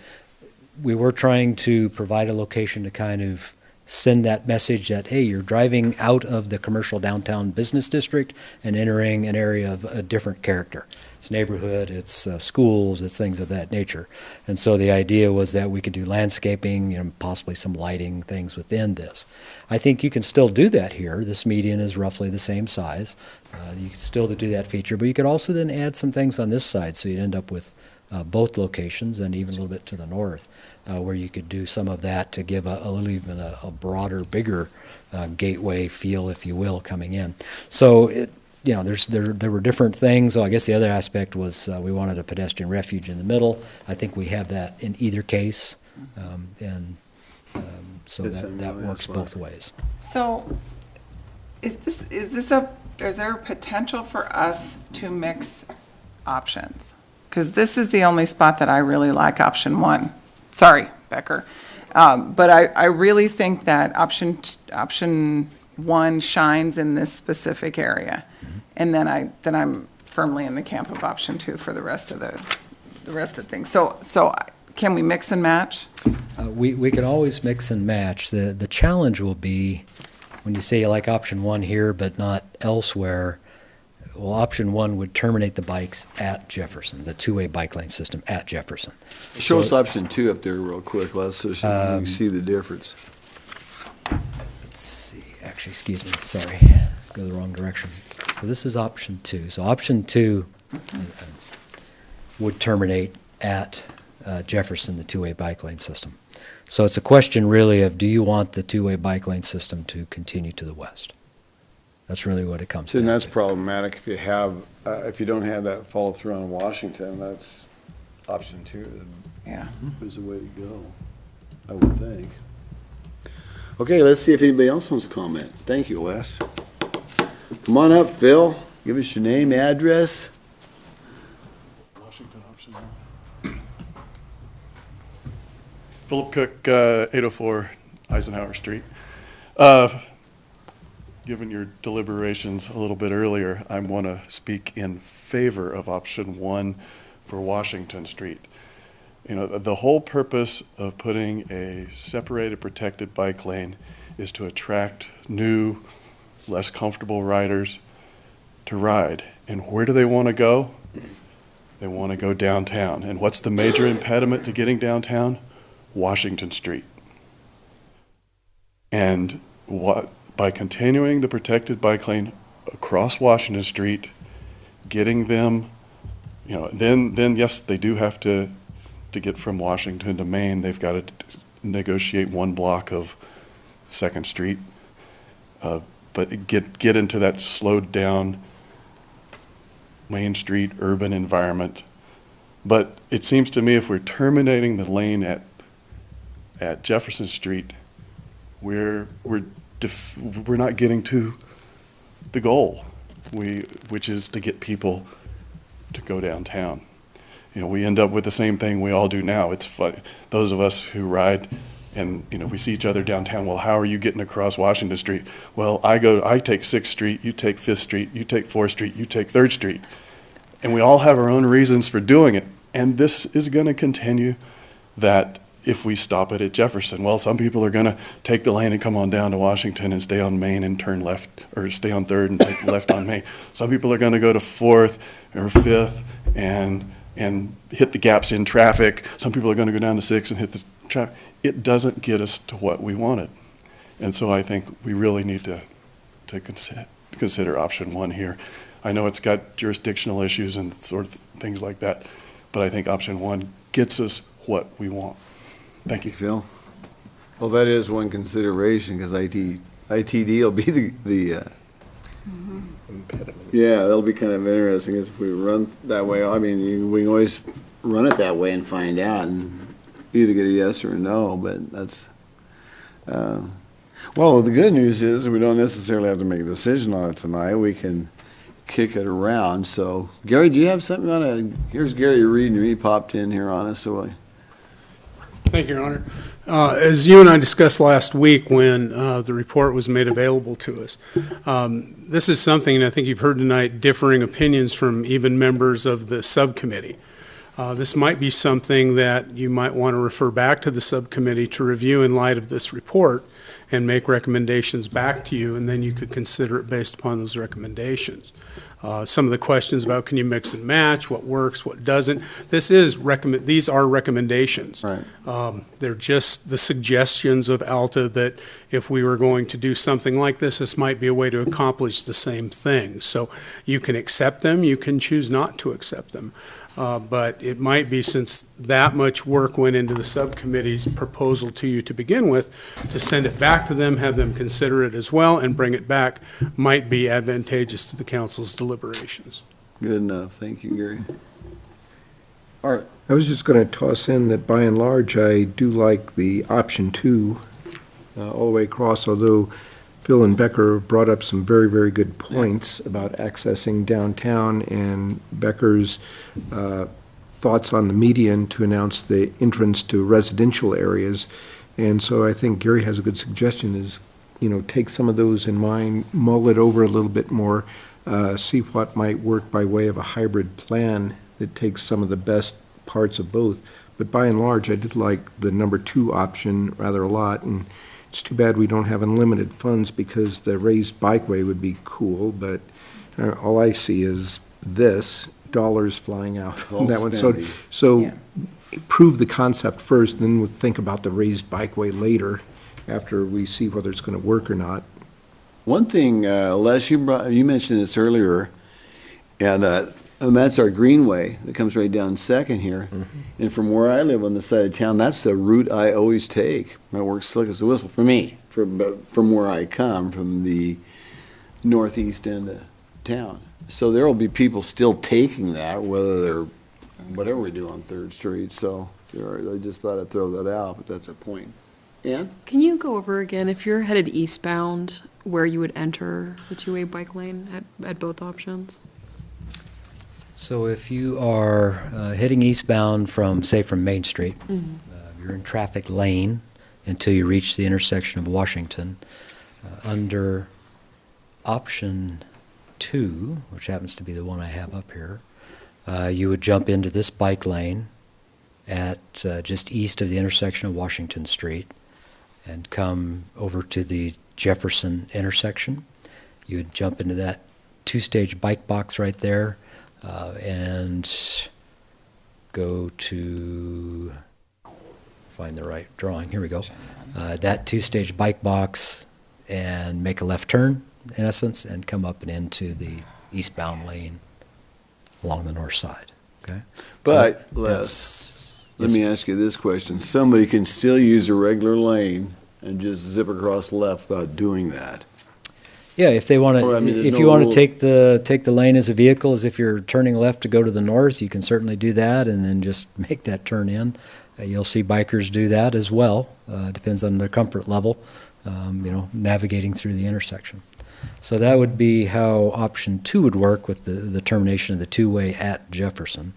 Option 1, the whole premise is that you would enter the bike lane system up at 2nd Street and then come south along Washington here and then continue on east in the 2-way bike lane. If you were coming in this area from Main Street, so you're taking the lane, didn't talk about this, but there's another 2-stage bike box right there at the signal. So you'd come through on your green, jump into this bike box, you're out of the way of the northbound traffic. Yep. I'm sorry, what's that? Provided ITD will let us use that. Assuming we're doing this. So that would be the 2-way bike box there, 2-stage. You'd turn left and wait for the green light to the north, and then come up and jump into the system. Ann, did that answer your question? Yeah, okay. Thank you. Gina? I'd like to make a motion that we send this to our transportation subcommittee and have them examine both options. If they choose to pick and choose or whatever, just bring us back recommendations. Second that. Okay. I had it as my little note down here. You did. And I know there'll be further discussion, but To expand on that, I mean, I think they've spent, it's a really diverse group with a lot of knowledge, and they've spent a lot of more time than I have examining this, and that makes me want to ask Phil a question too, which is, maybe this is entirely unreasonable. Phil, come on but- up to the podium so people can see you, handsome cuss that you are, so that everybody can get you recorded. Good, Ben's gonna go too. Ben needs to come too. Could what you're talking about be accomplished if the two-way bike lane were to continue on Jefferson rather than Washington? If it were to travel north on Jefferson? Or is that just too visually far from downtown, do you think? I just think having the protected bike lane crossing at a protected intersection, Mm-hmm. you know, it's got a signalized intersection, Yeah. makes sense. I mean, it because if you take it up to Second, again, it's waiting for a break in traffic. You know, the car in the nearest lane yields to me, are the other 2 or 3 cars going to yield to me? Mhm. You know, it's you know, at a protected at a signalized intersection, it just is more comfortable, I think, and for the folks, for the people that we're trying to attract with a protected bike lane, I think we need to get them as close to downtown as possible. Thank you. I seen Ben a minute ago. Yeah, Where'd Ben go? It's right there. Did you want to talk, Ben? Come on up if you did, because I seen you.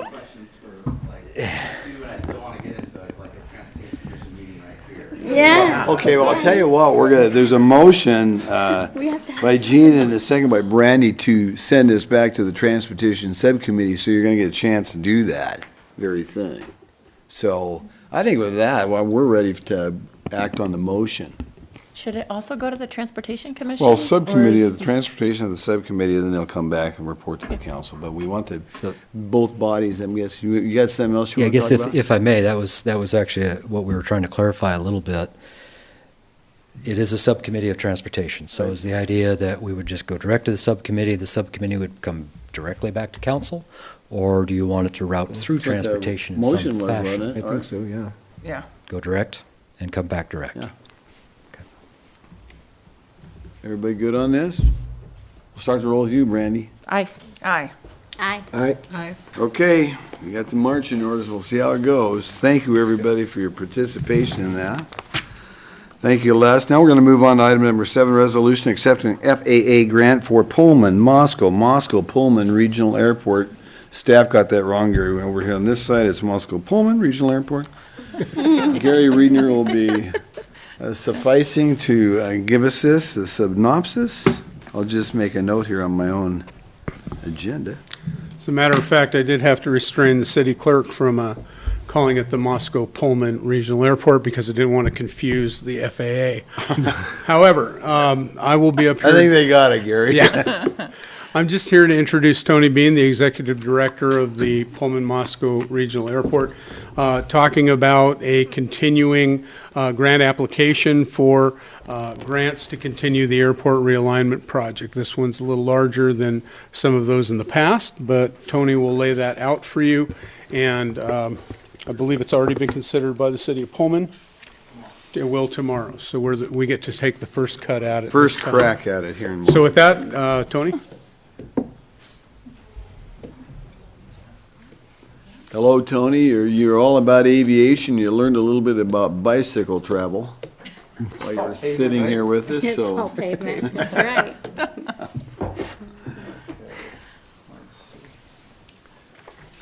How do I work this thing again? Gary, I'll give you a hand there. Always have to relearn this. Okay, cool. Slides. Good. Thanks, sir. Like the airport most days. So it's that time of year again for FAA grants, and we always pre-authorize, because the way that this typically works is I get pre-authorization from both cities, and the FAA comes out and says, execute a grant and get it back to us in 3 days, which to try to line up 2 attorneys for both cities and 2 mayors for both cities and get everything executed.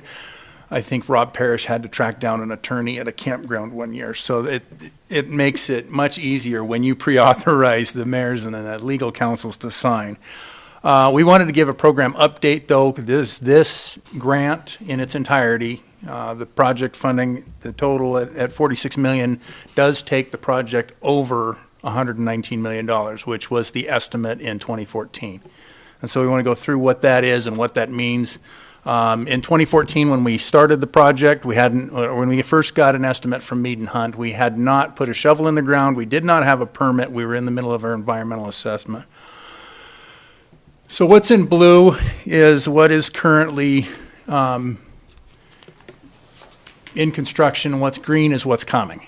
And so all of the blue is in work right now, but we're 70 million designed and bid. The 6 out of the 9 bid packages are done. A lot of land acquisition's been done. We have a defined figure for that. We have a defined figure for wetland mitigation. We have a figure now for how much roughly a yard of earthwork costs, whether it's muck excavation that you can't use or unclassified excavation that you can use to build on. Asphalt, we have a price now because the last bid actually gave us an idea of what asphalt pricing was going to be.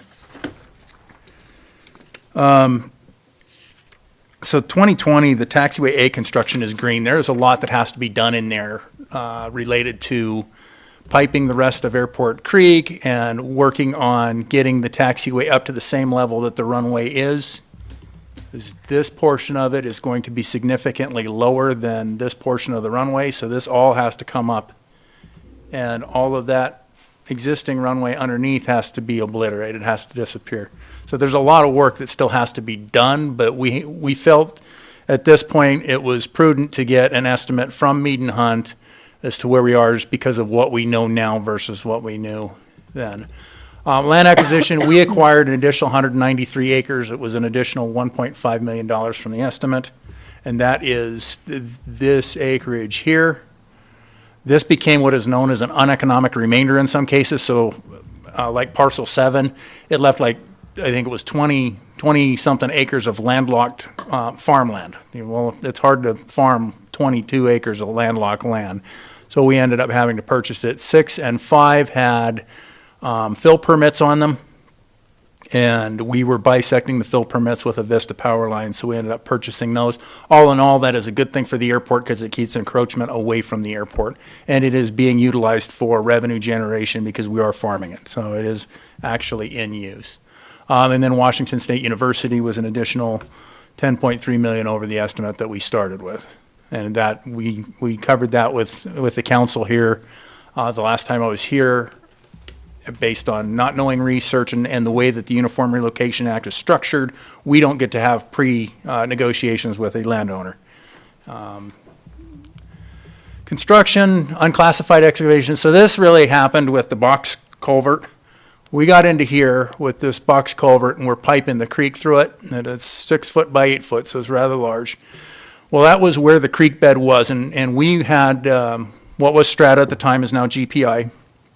Do a bunch of core work for us and say, okay, where's earthwork, where's rock? Because we didn't know. The one place that we couldn't do any core work was in here because we didn't have a permit to get in the wetland. So until we could clear the permits with Department of Ecology, U.S. Army Corps of Engineers, U.S. Fish and Wildlife, that was an unknown. And then when the contractor actually got into it, there was a lot of muck excavation. You couldn't use it, so we had to pay, I believe it was over $8 a cubic yard to remove it, but then you got to find more unclassified excavation to fill it back up. The other couple of things, one of the things we had to do because we started construction with land, we didn't have the land, so we had to move a topsoil pile once, and then we had to move it again when we had land to actually put it somewhere. But to start the project and have everything settle on time to be able to land an aircraft on it, that was necessary. And then the obstruction removal was in our best interest, but the information had to come from the FAA. Tell us what to take down as far as hills on the east side to get the approach to be the best we can, and they were able to do that. Site preparation, we were removing and relocating a whole bunch of utilities and a whole bunch of buildings, so the power line, the full part of that, and then we relocated a bunch of Frontier's fiber line into the corridor on Airport Road. Drainage was another permit condition, wasn't really known, but we had to separate treatment and detention away from the actual creek. So the creek runs through, and we basically doubled all of the piping because of the requirements of the permit. And then the hurricane down south happened last year, and we had an immediate 20% increase on piping, because not only was it all being used down there, it's manufactured there too. So there was an immediate 20% increase on all of the piping that they're going to have to move forward with. Airfield electrical, some PVC piping. The FAA owned ILS. That would have cost us $2.5 million. If we'd have done it on our own, it would have come out of the local community's pocket directly. In this case, the FAA owns it, but the FAA standard is significantly higher when they own something, so it's a little over $5 million with the FAA doing it. And then the publication shift, we were trying to target, at the time of the original estimate, to open a runway in 2018. And we came short of that. We wouldn't be able to do it now because congressional funding is just not, we were getting Part A, Part B, Part C money. They weren't giving us full authorization all the way across. We couldn't get a consistent stream of legislation out of the Congress because it was coming in pieces. They were trying to get reauthorization for the Federal Aviation Administration, and they're still trying to do that. So we've been working under extensions for quite a while. But that basically forced the project to go a year longer, and that's running a multi-million-dollar business for an extra year. This is the fun one. This is a good thing, and it's not a good thing. It means things are picking up, but this number right here, 7.2%, past 12 months, is the Seattle Region's Construction Cost Index that has increased. So that is also in the number that you're going to see as far as an increase. We asked Mead and Hunt to take a look at that and make sure that we are going to be protected to the extent that we can with materials cost and the construction cost index. People are going back to work, so local companies are being able to stay more local. We're not getting bids from as far away as we were when we started the project. So here's the big number. So here's the number that is the new number over the 119 is $142,594,000. Here's the number that matters to you. I need to find $146,410.40 over the next 3 years. We have commitments for the funds up to that point because we thought we were going to have to pay for an instrument landing system on our own. So as far as local match requested over the commitments that we already have, $146,000 is eminently doable when you've already raised, available local match right now is almost $11.5 million. And here's the breakdown of the local match. There's a lot of partnerships, so we're not concerned about finding the funds. I can eminently guarantee you that we are not going to be coming back to the city of Moscow to increase over the $2.5 million that the city's already put in, but we can find the matching funds with it. The one at the bottom, passenger facility charges, is airport funds direct. And we've received funds. Washington State University will be starting their first $500,000 payment here in the next month. But there's funding coming in from different places. Idaho Department of Transportation is $30,000, and that is a grant that we received this year. But the commitments are coming in, and we're meeting the match requirement. Tony, Yes, I sir. want to take a breather here. You're going like mad for crying out loud, so Okay. I'm going to kind of calm it down a little bit here. But when we first started this endeavor 4 years ago, the two city sponsors, which was Moscow and Pullman, committed to $2.5 million. Correct. And as we went along and we were marching, you can see all the other players and stakeholders that came in to work with us: Latah County, Whitman County, Porter Whitman, University of Idaho, Washington State University, Idaho DOT, Washington DOT, and the Schweitzer Labs, as well as Ed and Beatrice Schweitzer themselves, and our passenger facility charges. The point I'm trying to make here with all this, even though these costs have gone up much more than we thought, we're still in the game for what we said we would commit to, the $2.5 million. And so I think that's a recognizable thing they all have to have and see. So actually, now I don't know whether that was luck or because really when you start these projects like this from 4 years ago, you really don't know what the end game is. And we ended up with how many extra acres of land? We were 220 acres? About Extra? 190. I mean, about 200 acres of About property 200. that we really didn't think we were going to have to, we didn't have any clue about. Right. Anyways, so I just wanted to throw that in there, Tony. Yeah, the matching partners and just the sheer partnership that goes with a project like this. But one of the questions that we were asked by the FAA when we presented to the FAA is supporting the additional funds requested. One of the things that they told us that they've seen in the Northwest region is we're in pretty good shape because there are projects that have completely blown up cost-wise, just because of how much the economy's starting to pick up and people are starting to do work. And with a program of the size and the magnitude that we have, having a $20 million cost increase on top of a $120 million project is not outside of the norm for what the agency is seeing. But the biggest protection that we had with the local match was the fact that we were facing an instrument landing system and having to purchase that on our own. And both mayors were very instrumental in working with me and Mead and Hunt to make the case to the FAA that they needed to be able to put that in and maintain it because it saves us maintenance costs, but it costs a little bit more to do that. But it did help us on the local match. And we did make a very sweaty trip to Washington, D.C. We did. In the summer. My God, I never sweated, so I thought something was actually physically wrong with me. Yeah, I don't think I'll be doing that to you anytime soon. Started sweating soon. as soon as I got off the plane and didn't quit till I got back on it. 4 days later to come back, or 3 days later, I guess, to come back. But anyway. So the request is for the additional funds in grant funding at the $46 million with the FAA level. And I know this was commented on by Gina as, the Paperwork Saving Act, and we put this in your packet. Well, I want to throw something out to council here too, because what we did was we just covered two subjects. We covered 7 and 8. 8 was the status report, which we're seeing now. 7 was a resolution accepting the final monies from the FAA, which is a resolution. So that's the action we're taking. The action is the resolution.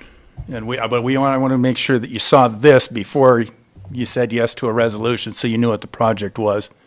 And then this is just moving forward.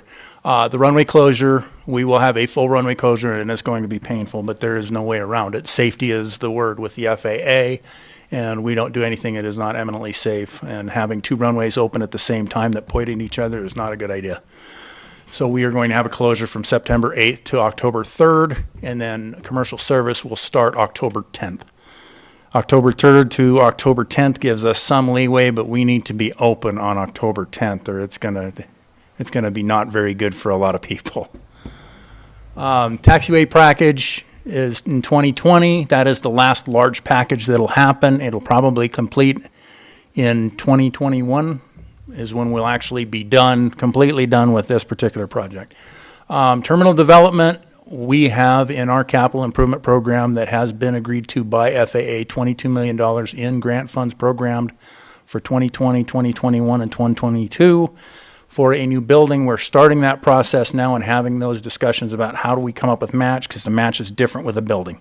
There are eligible and then there are ineligible, and the FAA does not typically grant discretionary monies for a terminal.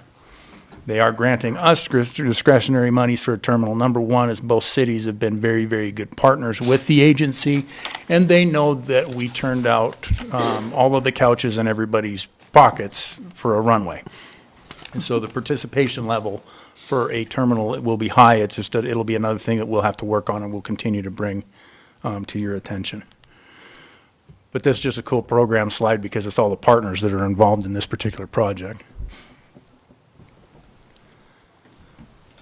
But that's all I got, unless there's questions, and I can answer those. Questions for Tony? Gina? I sat in on Public Works and Finance last week, and we need to pre-authorize this accepting this money. So I would move that we adopt the attached resolution pre-authorizing the acceptance of grant offer AIP 353 0051 044 from the FAA Airport Improvement Program. I second that. Further discussion? Okay, we've got a motion by Gina and a second by Art to adopt the attached resolution pre-authorizing the acceptance of grant offer AIP 3-53-0051-044 from the FAA Airport Improvement Program, and I will start with Ann. Aye. Aye. Aye. Aye. Aye. Consider you've got your marching orders, Tony. Okay. let's vote. Thank you very much. Good presentation, Tony. We'll take it to the city of Pullman tomorrow and Okay. see how it goes. Very good. We're going to move on to item number 9 now, which is formal resolution adopting Farmers Market Handbook. Jen Piffner has got a wealth of information to share with us this evening.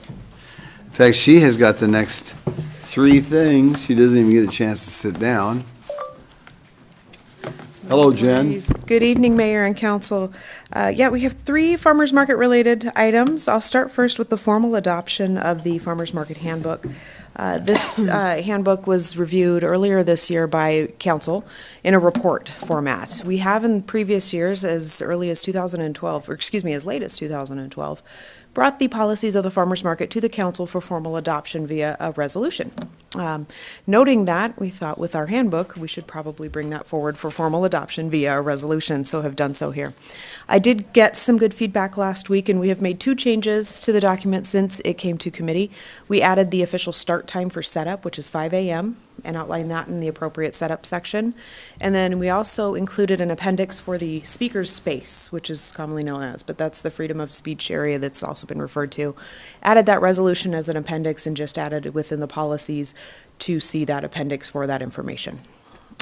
Also got some feedback from Councilmember Bonzo this morning on a couple of typos that we cleaned up. That was in the overview in the beginning. That's our teacher up here I am helping us out. happy to note that this is a living document, and we will continue to refine those items and appreciate the feedback. I want to throw something in real quick about the starting time. If you guys don't have anything better to do, last Saturday I went down there at 6:30 walking around checking stuff out. Because I got up really early and I thought, well, it'll be kind of fun to go down and see what everybody's doing an hour and a half before they officially open up. And of course, I like to go kind of incognito and ask somebody, can I buy this now? Do I have to wait till 8 to test them out? You know, and every one of them followed suit.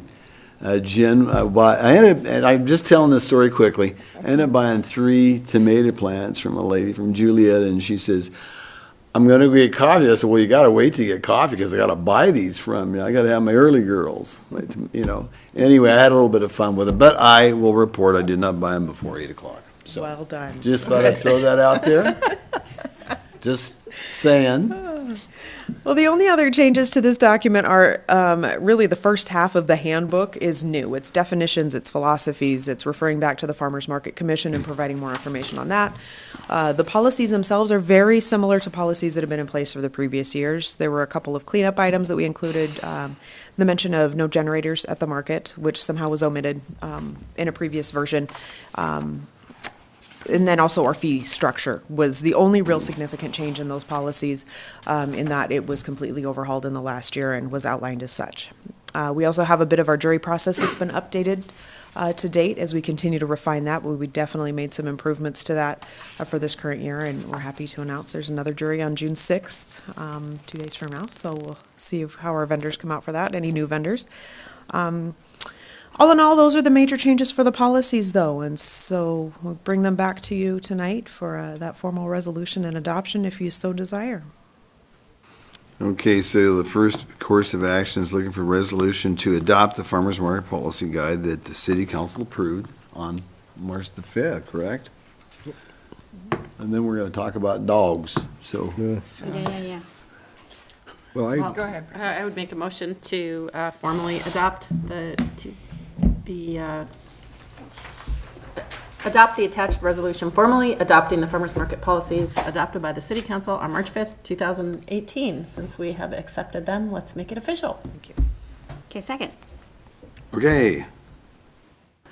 Motion by Brandy, second by Catherine to accept the adopted attached resolution formally adopting the farmers market policies adopted by the City Council on March 5th, 2018. I'll start to roll with the maker of the motion, too. Brandy. Aye. Aye. Aye. Aye. Aye.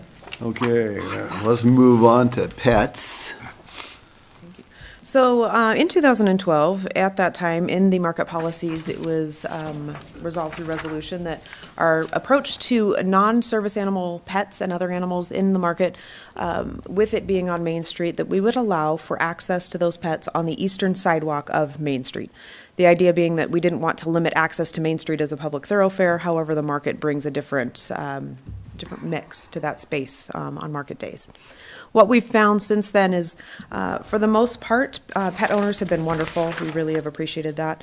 The confusion comes in when you remind pet owners that they can be on the eastern sidewalk only and not the western. We've found that there are some instances, and when I say we, I'm referring to the Farmers Market Commission. They've forwarded this recommendation.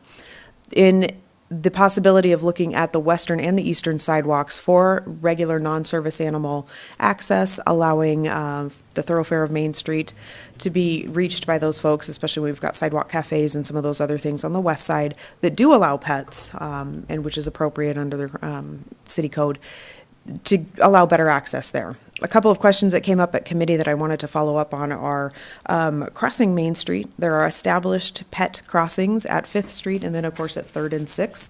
And those have been already established with the current regulations to allow access to those other businesses. And then also I wanted to review kind of the safety and sanitary issues, why markets decided not to allow dogs in the main thoroughfare of the market in general. A few of the safety issues included things like leashes, tight crowds, animals that may be perfectly fine in certain situations, but you get too many people downtown around those pets and they get a little bit nervous. So interactions, especially between children and pets, as they would be more at the same level, it really fell into the safety issues. We also ran into, there were some other markets that had real concerns with heat and pets and being downtown and having facilities to provide for those pets to keep them safe as well. So a couple of different items there. Also dog interactions with, or pet interactions with other pets was a concern, and just making sure that we were kind of being above board when we have that many people downtown. So. Catherine? I just had a question, because this market, there was a cat on a leash. Could be. And that's, we don't have to worry about that, though. Yeah. Well, the resolution would allow for cats, perhaps, if they're visiting Main Street, would be allowed on both sidewalks in this instance. So, yes, we've had several different types of pets visit the market. Birds. Yes, birds as well, yeah.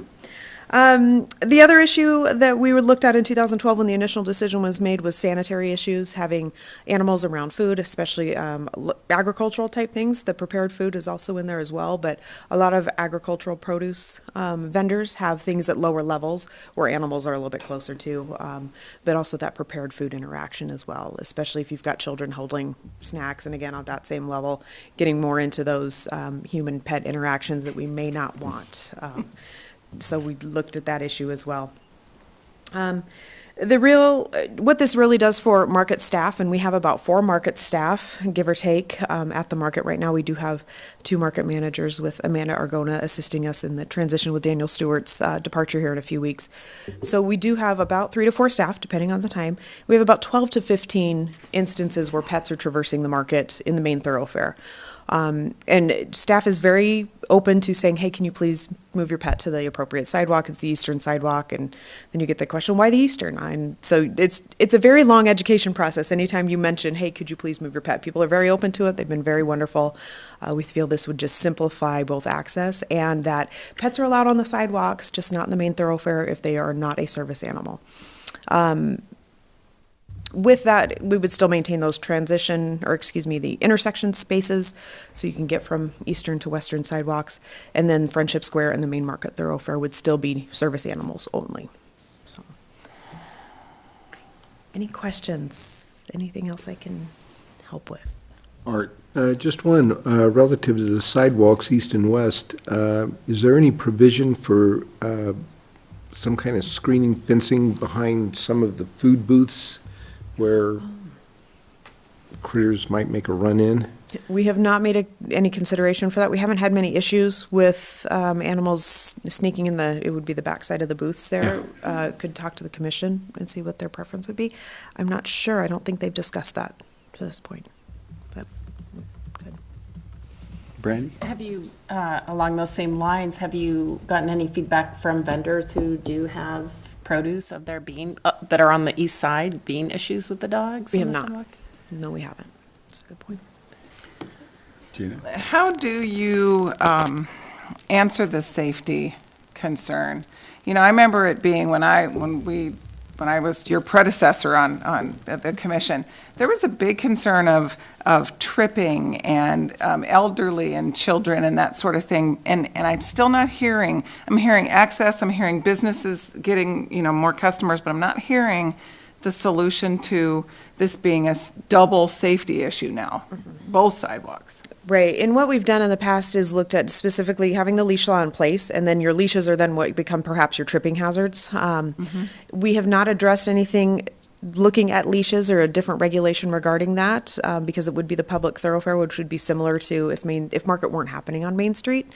The research we've done, some of the markets have provided for animal access or pet access with regards to leashes. They would say no extendable leashes, or leashes can't be given a certain length, some of those types of things. We haven't researched that beyond looking at what other markets do.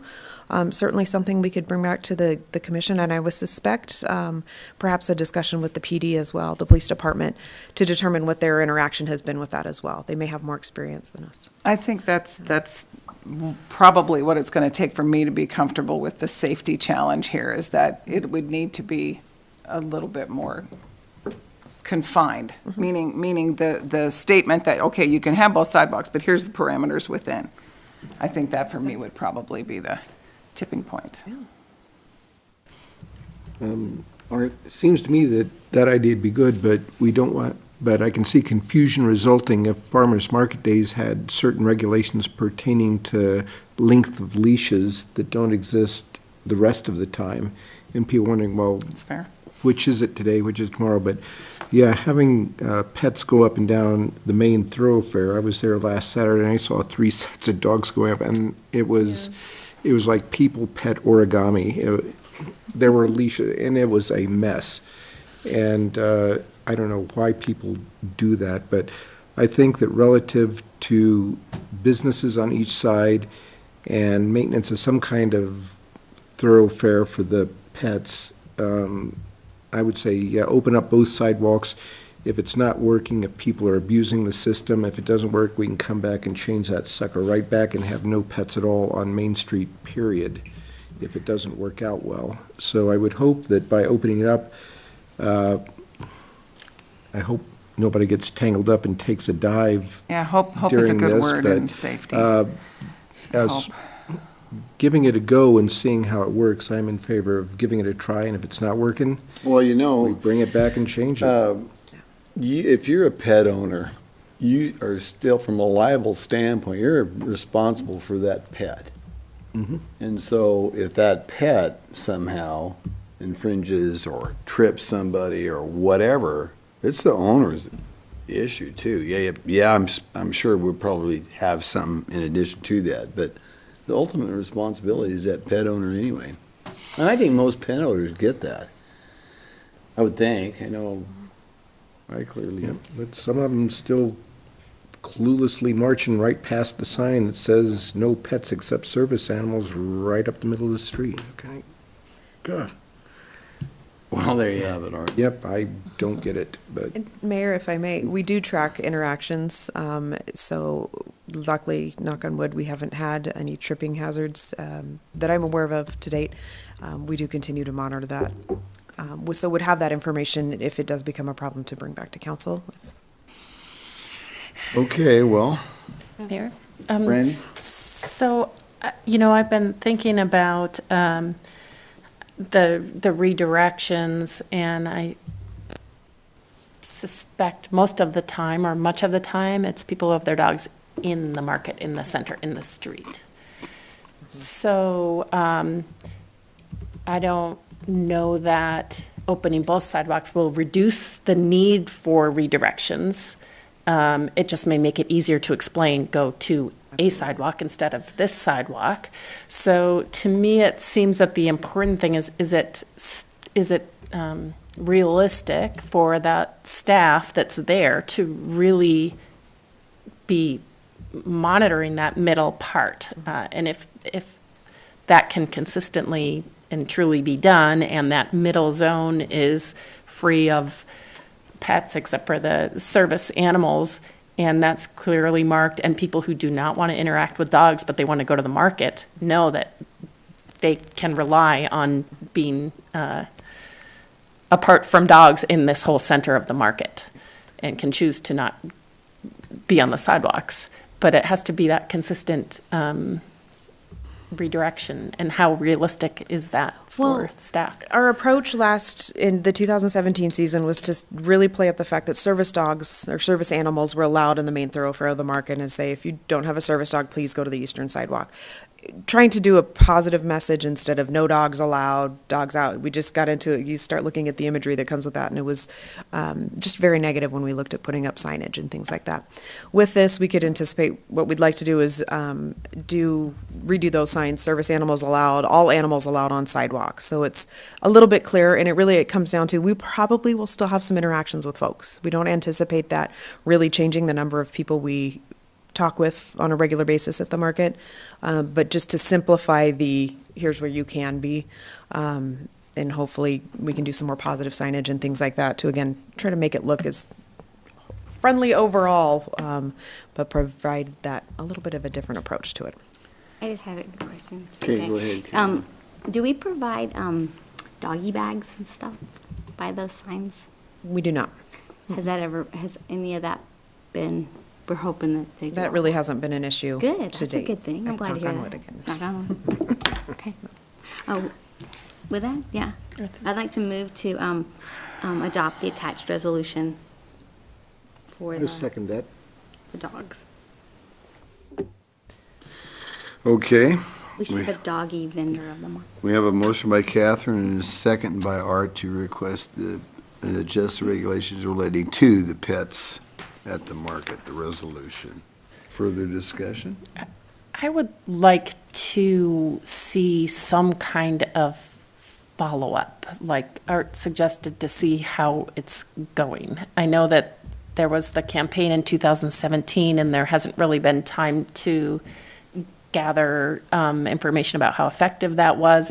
If this change is going to be made, I would like to see some way for us to track redirections, if that's the issue, any problems, conflicts, so that we can determine if this is a practice we want to continue. I like the idea of it somewhat being if it's going to continue, a trial that we hope succeeds, but recognizing that if it doesn't, we want to know that and then make a change. Could put it in as part of the end of the season report from Farmers Market that we typically get. We'd be happy to do that. It's information that we're tracking. We'd be happy to bring it back at any time. I think that would be good, Jen. You bet. Okay, we're all good. I'll start to roll with Ann. Aye. Aye. Aye. No.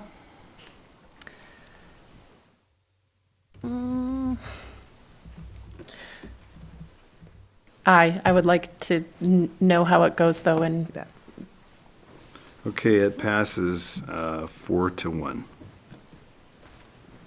Okay, we'll move on to item number 11, which is request for nicotine-free market. Jen? So the commission's been doing a lot of work and a lot of research in a couple of different areas. So this would be the second area they've looked at over the past year. Looking at the market, which has been a smoke-free designated event and area for several years now. And then at that time, when we looked at it, there was a thing called e-cigarettes that we were trying to figure out should we address or not. And at that time, it wasn't really a pressing issue.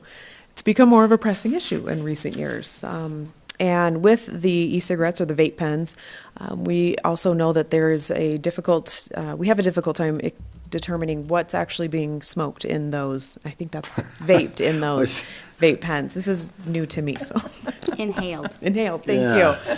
What are they, I'm just curious, Jen, I have no knowledge of what these things, what do you suck on an end of something? Nicotine delivery Is that what it I is? think it's just like a I cigarette. mean, It's only but you it's a get in your machine, fix, is that what it like, is? yeah. Okay. I think. Don't I know. don't use them either, but. I don't know. I've never even seen one, so I have no. There's a little clue. cartridge that goes into these things. They have a battery and a heater. And so when Warms you it up? draw on them, it pulls a little bit of the liquid in, it heats up, vaporizes, Inigo. Wow, how do you know all these things, Arthur? I went to a AIC okay. conference seminar. He's the science Okay, he's a scientist. I'm just giving him a bad time. Go carry on, Shantha. So what we're running into is more vape pens at the market. We're also running into broken vape pens on occasion, which is glass, and so it can be kind of a hazard. And in looking at And batteries. and yes, and in looking at the overall nicotine concept as the the Department of Health and Welfare, they've developed a series of nicotine-free event space type promotional items or educational items. So the commission took a look at kind of all those options and made the determination that perhaps nicotine-free would be the best route to go for the market. So that would include the cigarettes or pipes, cigars, those types of things that emit actual smoke, which has already been determined. And then also looking at adding the vape pens and then adding chewing tobacco as well. And that's mostly for the mess factor. It does create kind of an odd goo, apparently. So they did unanimously recommend going nicotine-free in the market and submitted the letter that you have in your packet requesting that the council consider that. We do look forward to, if this is passed, we would do some nicotine cessation type information, have that at the farmer's market booth. It would, of course, require some new signage. And as we do with everything, we're fairly friendly with how we roll these out. So reminders is where we start. Very rarely are there citations or anything of that manner. So just look to keeping the event as safe and clean for everybody as we can. Okay. I move we adopt the attached resolution. Second. Okay, we have a motion by Catherine, a second by Gina to approve the request for a nicotine-free market resolution. Just one more comment. In the resolution, I was happy to see that it wasn't just nicotine-free. Right. It included vaping in whatever form it might take to cover the broader area. So it's not quite nicotine-free. It's a little broader than that. Just a bit. And if I might also, Councilmember Becky mentioned at the committee meeting, the sidewalk cafes that we have in the area, if there's any smoking or vaping or anything of that nature allowed in those areas. And this is very much in conformance with the Idaho Clean Air Act, which does not allow for those activities there. So we wouldn't be prohibiting any other activities that would be going on in the market area with this resolution. I should have mentioned that. Okay, we'll start to roll with Brandy. Aye. Aye. Aye. Aye. Aye. Okay, consider us nicotine and vapor-free. Thank you very much. Okay, ladies and gentlemen, that was the end of our agenda, so we will Thanks go for coming. into reports. And I'll start with you, Catherine. You have any reports today? I went to the spin presentation.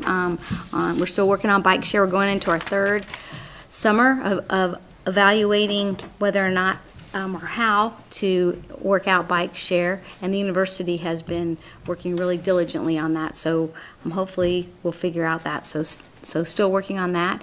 And then it was good to see Sam, who I taught in 5th grade, that did the art for the neat.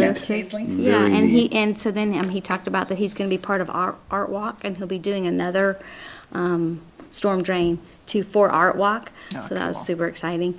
And then the Arts Commission was down at the farmers market, and so it was pretty fun. And I suggested a photo booth, which they liked the idea and took me up on. So I'm hoping to see a silly picture of me promoting one of the commissions for the market and stuff. So that's pretty exciting. Other than that, and the Chamber of Commerce fundraiser. Annual fundraiser was a delightful event. Arthur. Parks and Rec met last week, and they're considering accepting a donation from Bill Parks for exercise stations along the Paradise Path, which I think would be a good idea, but they're thinking about how to implement that should they accept the donation, so there's some thinking going on there.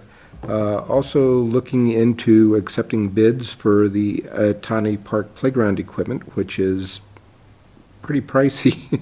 Concrete cost has gone up, and the equipment itself is $67,000. So we'll be seeing that eventually, and they are working on Otness Park as a pesticide-free zone to maintain Otness Park pesticide-free, to see if it's even feasible to do economically and with the resources that Parks and Rec has. So they've got some stuff on the burners percolating along. I guess the pool's opening too. Yeah, and the pool opens on Saturday, I guess. Yeah. right out of Awesome. school then. And Well, we'll see if it's warm enough. Fingers crossed. Planning and zoning met May 23rd. There's been an ongoing discussion about PUD-based densities for zoning districts because there were a few that didn't have them.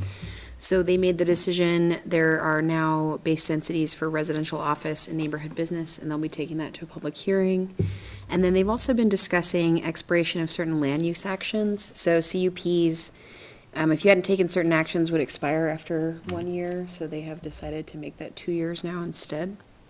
And then Smart Transit also met that week, and we reviewed the results of surveys from both the community and from ridership, whether they wanted expanded hours or an additional route. And ultimately, the decision was expanded hours. So they'll go longer in the evenings and on Saturdays as well.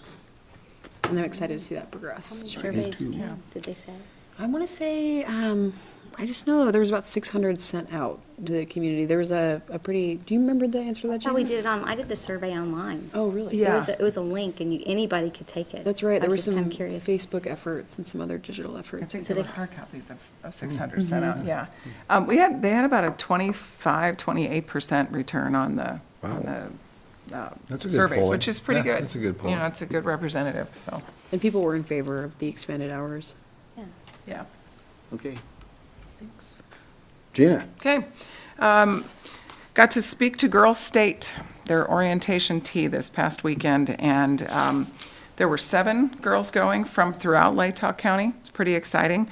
Moscow needs to step up, though we only had 1, and some of the outlying communities had more than that, so it's time for Moscow to get back in the game.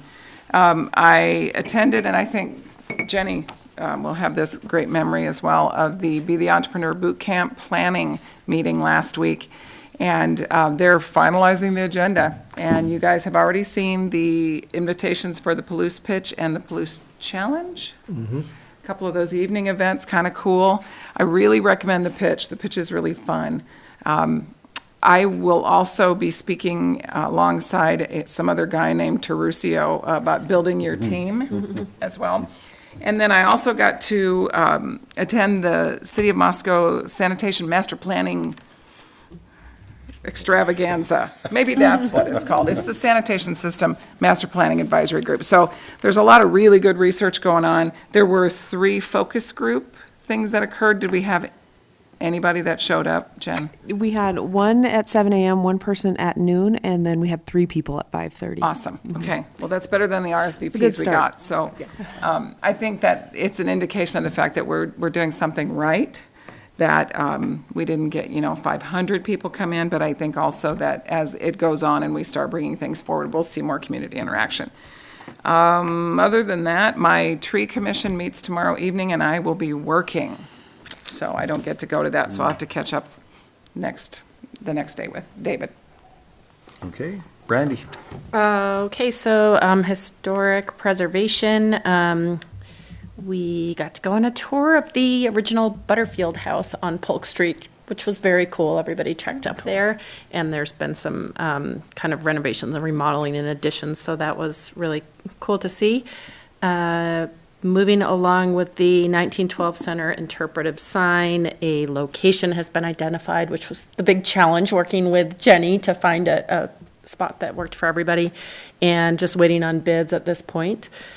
And the Orchid Awards and Fort Russell celebration is going to happen on September 20th at the 1912 Center. It's always a fun night. Yeah. It's fun. Yeah. So there's discussion about nominees for the Orchid Awards, but it's all top secret right now, so you'll just have to stay tuned. And Further information. yeah. June 19th, a meeting with Ray Pankoff, University of Idaho, to talk about if the Historic Preservation Commission for the City of Moscow can be of any assistance to the University of Idaho if they wish to pursue that designation on campus. And some other things, I attended the Idahoans for Openness in Government. Mia was there too, and it was the Idaho Attorney General talking about open meeting laws and records requests, and that was fun.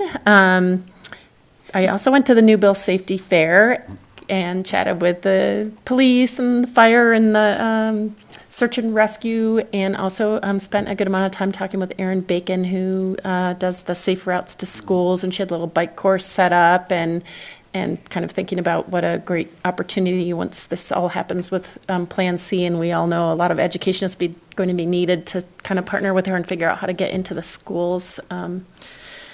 So she's excited about that collaboration. The only other thing I want to mention is the celebration of life for Linda Paul, which was yesterday, and the mayor was there, and Art and Ann and several city staff and Gary, and it was just really cool to be reminded of all the things that we have in Moscow thanks to her work over the years.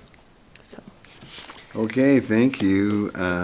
Brandy, I have a couple of things to report. May 30th, we had the airport board meeting, and some of the stuff you guys saw tonight, so I won't go into big depth on that, other than we are talking more about a terminal as we go along, and that's an ongoing process. Boy, this is a marathon for getting this airport done over a number of years, I'll tell you, but it's going to be well worth it when it's done. On June the 1st, we received a new fire truck here in Moscow. And so it was fun out at Fire Station 3. I was there, Jen and Gary Reed, and a whole bunch of the fire chief, of course, some of our police officers, as well as some of the volunteers, and came rolling in after being driven for 2,600 miles from Florida.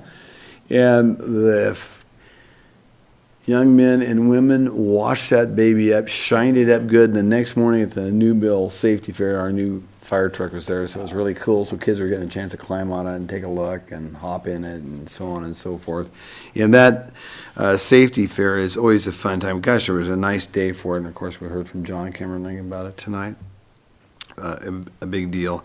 And one thing I wanted to mention, the library art, and somebody else had talked about that. Oh my God, talking about taking ugly cement and making it gorgeous. If you haven't seen it, take some time to go up there. I had a blast. Cloud on there. Yeah, about a week ago I talked, maybe it was over more than a week ago, maybe it was 2 weeks ago now, unless I got a chance to really have a good conversation. But that's absolutely gorgeous. And they're going to have the ribbon cutting the night of the art walk, which is the 15th.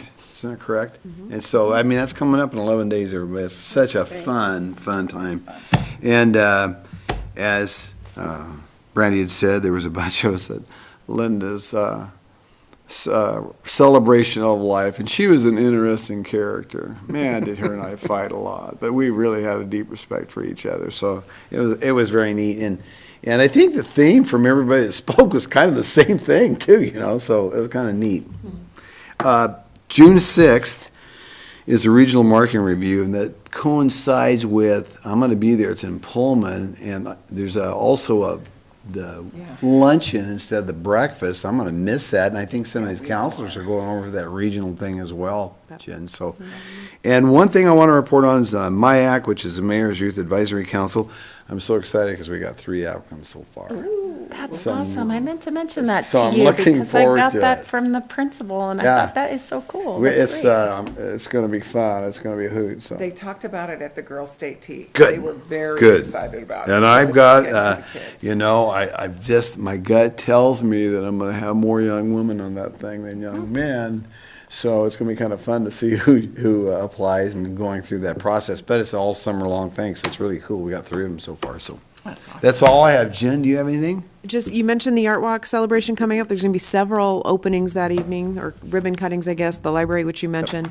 Also, at the Latah County Courthouse, we have the LEAD, the Law Enforcement Appreciation Day tile mural that the Chambers helped us with. And then also the Moscow Arts Commission assisted with a little bit as well. And then the Transit Center has their annual sculpture garden renewing of sculptures, so new sculptures going up there. More to come. The brochure is coming out this week, and MAC members will be at the market on Saturday handing those out. They'll hit newspapers and whatnot as we move forward over the next few days. Very good. I would entertain a motion to adjourn. So entertained. All in favor? Aye. All right, we are out of here at 9:22. Thank you. Thank you, for Katrina, for coming here this evening.